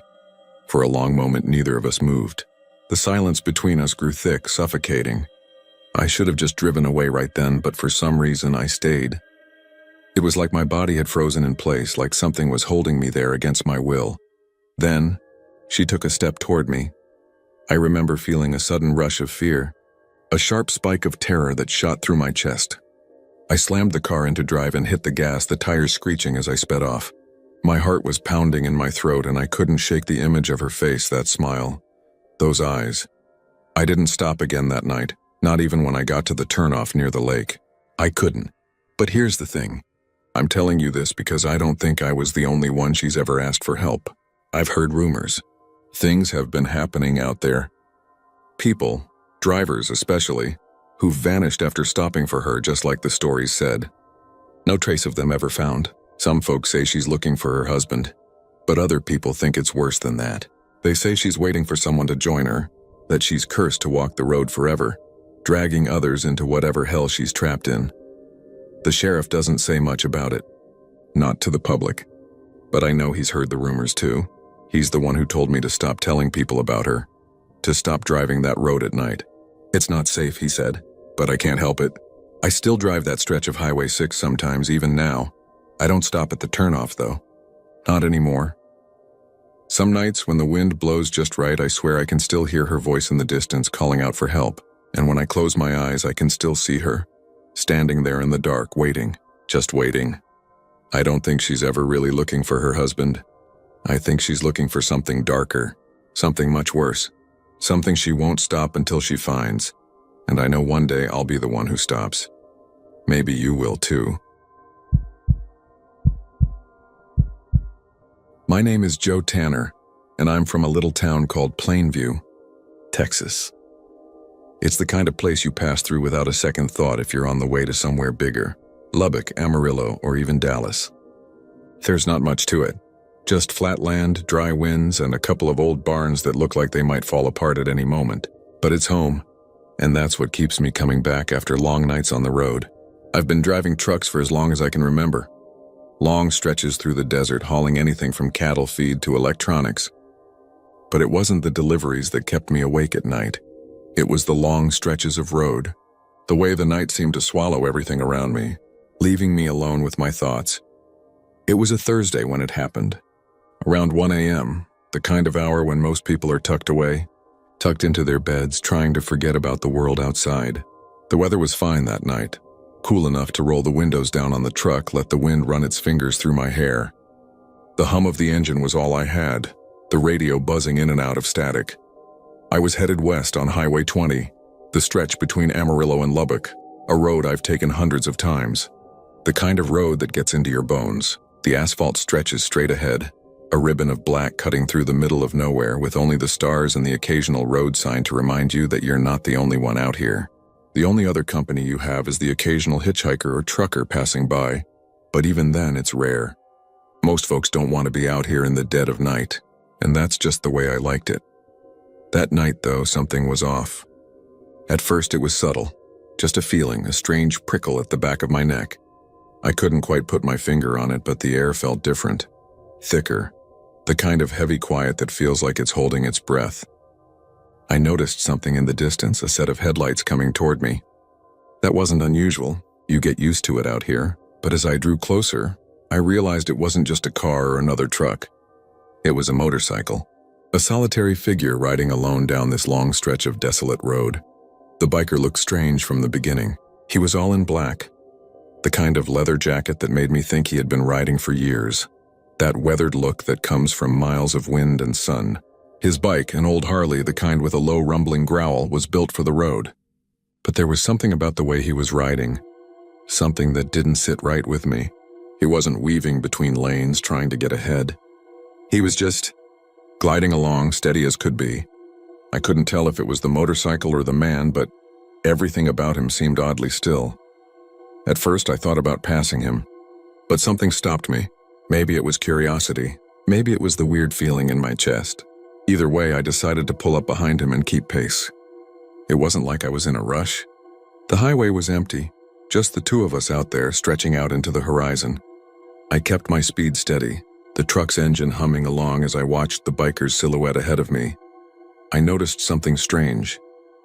The further I drove, the more I realized that the biker wasn't gaining any ground. No matter how much I accelerated, he stayed in the same spot like he was stuck in place. And that's when the unease turned into something else, something deeper, colder. It wasn't just a weird feeling anymore. It was real. I was still trying to make sense of it when I heard the sound. The faint rev of an engine. Not the growl of the Harley, but something deeper, something distant. It was almost like the wind was carrying it from somewhere far off. And that's when I saw it. In my rearview mirror, there was a flash of light. The bright glow of another set of headlights coming up fast behind me. At first, I thought it was another trucker or a car coming to pass, but then something caught my eye. It wasn't just the headlights. It was the shape of the vehicle. It wasn't right. The bike, no, not the bike, the man was gone. I checked my rear view again, but there was nothing. Nothing but darkness. That's when I did something I've never done in my life. I pulled over. The truck's tires scraped the gravel as I eased to the side of the road, my headlights cutting a swath through the night. I killed the engine, the silence settling in like a thick blanket. The wind had picked up a little, and I felt it biting at my skin as I climbed out of the cab. I looked down the road, my breath forming a cloud in the cold air. That's when I saw it. The tire tracks. Not the smooth, clean tracks you'd expect to see from a motorcycle rolling through, but deep rutted grooves in the dirt, leading straight into the night. I walked toward them, my boots crunching on the gravel. The tracks were fresh, but they didn't make sense. The bike had been right in front of me. I knew I'd been following it for miles, but here at the end of the tracks there was nothing, just emptiness. I looked around, my eyes scanning the dark. The distant hum of the engine had stopped, and now all I could hear was the wind whispering through the brush. I don't know how long I stood there just staring at the tire marks. My heart was pounding, the hairs on the back of my neck standing up. I could feel something watching me from out there in the dark. I turned around, thinking I might see something, anything. But the road was empty. That's when I heard the bike again. At first it was faint, like a whisper in the wind. But then it got louder, the low rumble of the engine growing closer. I spun around, my eyes darting to the horizon. The light of headlights began to cut through the night, blinding me for a second. And there it was again. The figure on the motorcycle, gliding down the road, moving too fast for me to even comprehend. But this time, I wasn't just seeing him. This time I could feel it. Something cold, something unnatural. He wasn't real. I don't know how I knew, but I did. The biker wasn't just a man. He was a shadow, a fragment of something that didn't belong. I jumped back into the truck, slamming the door behind me. My heart was racing, my hands shaking as I turned the key in the ignition. The truck sputtered for a second, and I could feel the weight of the silence pressing in on me. But then, just as quickly as it had come, the engine roared to life. I put it in gear and took off down the road, my foot heavy on the gas. I don't know how long I drove. It could have been minutes, hours. Time seemed to stretch, bend in ways that didn't make sense, and then just like that, it was over. The feeling, the presence, the coldness, it all faded, like it was never there in the first place. But I knew what I had seen. That night I didn't stop again until I hit Lubbock. And even then, I couldn't shake the feeling that something was still out there, waiting for the next person to drive down that same stretch of Highway 20. I've been back on that road since, driving those long, lonely hours, but I haven't seen that biker again. At least, not yet. But every time I pass that stretch of road, my mind goes back to that night, to the tire tracks that led nowhere and the man who wasn't really there. I don't know what it was. Maybe it was the wind. Maybe it was my imagination. But something tells me I'll see him again someday, and next time I won't be alone.